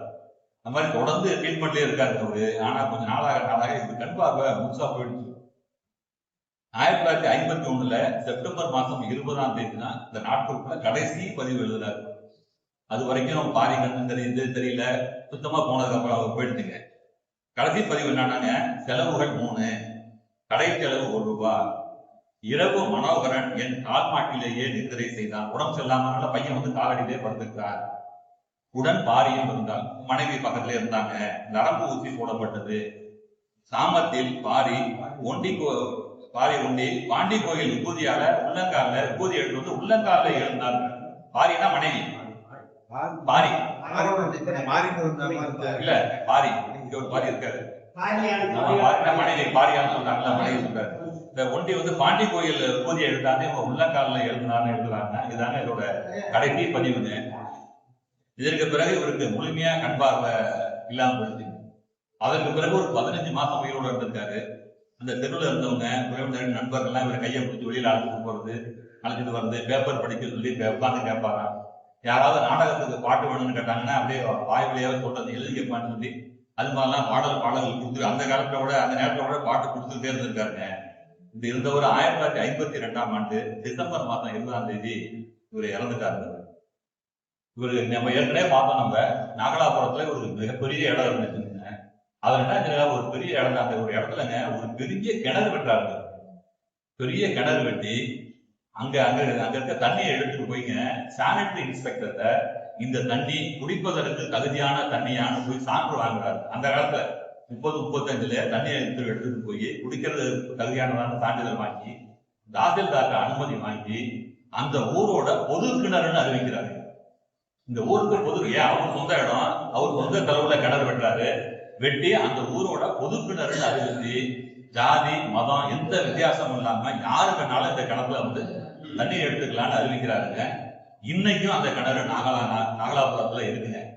இன்னைக்கு என்ன சொல்றாங்கன்னா தர்ம கிணறுங்கிற பேரு படிச்சு இன்னைக்கு அவங்க சொல்றது ஐயா கிணறு. ஐயா கூப்பிட்டதுனால ஐயா கிணறுன்னு அதை இன்னைக்கும் கூப்பிட்டு இருக்காங்க. அந்த கிணறு இவர் பேரை சொல்லிட்டு இன்னைக்கும் இருக்கு.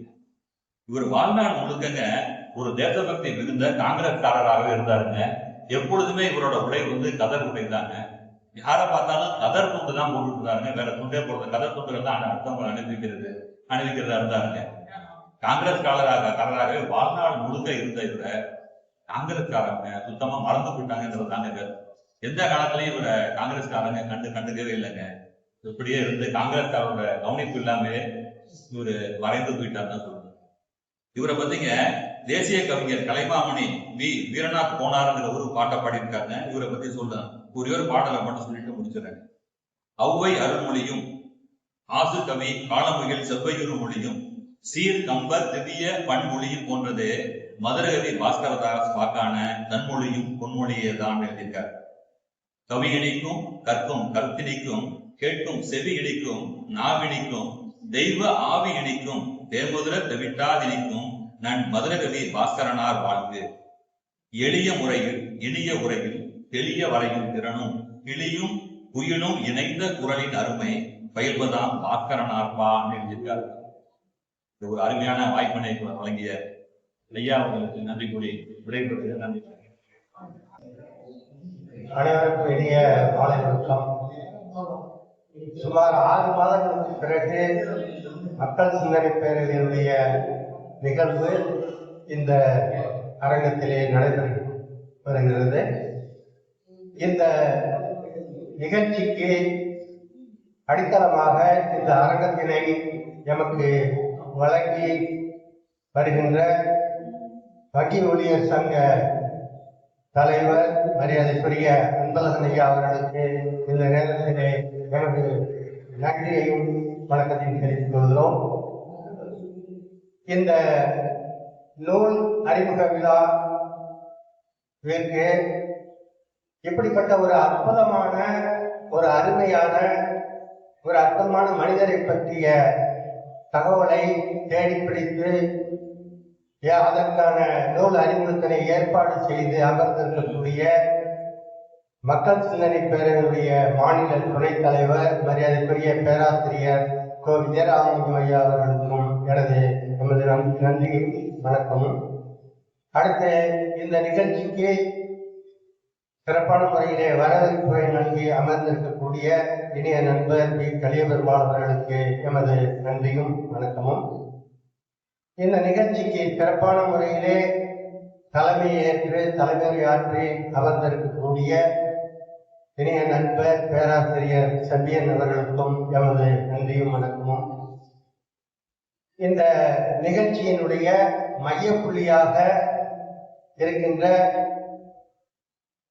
மதுரகவி பாஸ்கரதாஸ் வாழ்வும் பணியும் என்ற அற்புதமான ஒரு மனிதரை பற்றிய நூலினை சிறப்பான முறையிலே அவரது அடிநாட்கள் தொட்டு இறுதி நாட்கள் வரை ஒவ்வொரு நிலையிலையும் மிக சிறப்பான முறையிலே அந்த நூலினை படித்தால் கூட இவ்வளவு விஷயத்தை நாம் உள்வாங்கிக் கொள்ள முடியுமா என்ற ஐயம் இருக்கிறது. அந்த அளவுக்கு மிக அற்புதமான முறையிலே இந்த நூலினை நமக்கெல்லாம் அறிமுகப்படுத்தி அமர்ந்திருக்கக்கூடிய கரந்தை செம்மல் ஊடகவியலாளர் ஆவணக்குறிச்சில் என்று அழைக்கக்கூடிய இனிய நண்பர் கரந்தைச்சி ஜெயக்குமார் அவர்களுக்கு இந்த நேரத்திலே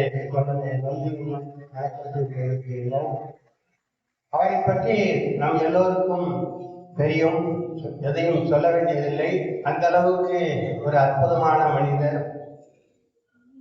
ஒரு ஊடகவியல் சம்பந்தப்பட்ட நிகழ்வு மட்டுமல்ல, நல்ல எழுத்தாளர், நல்ல இலக்கியவாதி, இப்பொழுது பேச்சாளர் என்ற வகையிலே மிக சிறப்பான முறையிலே உரையாற்றி அமர்ந்திருக்கிறார்.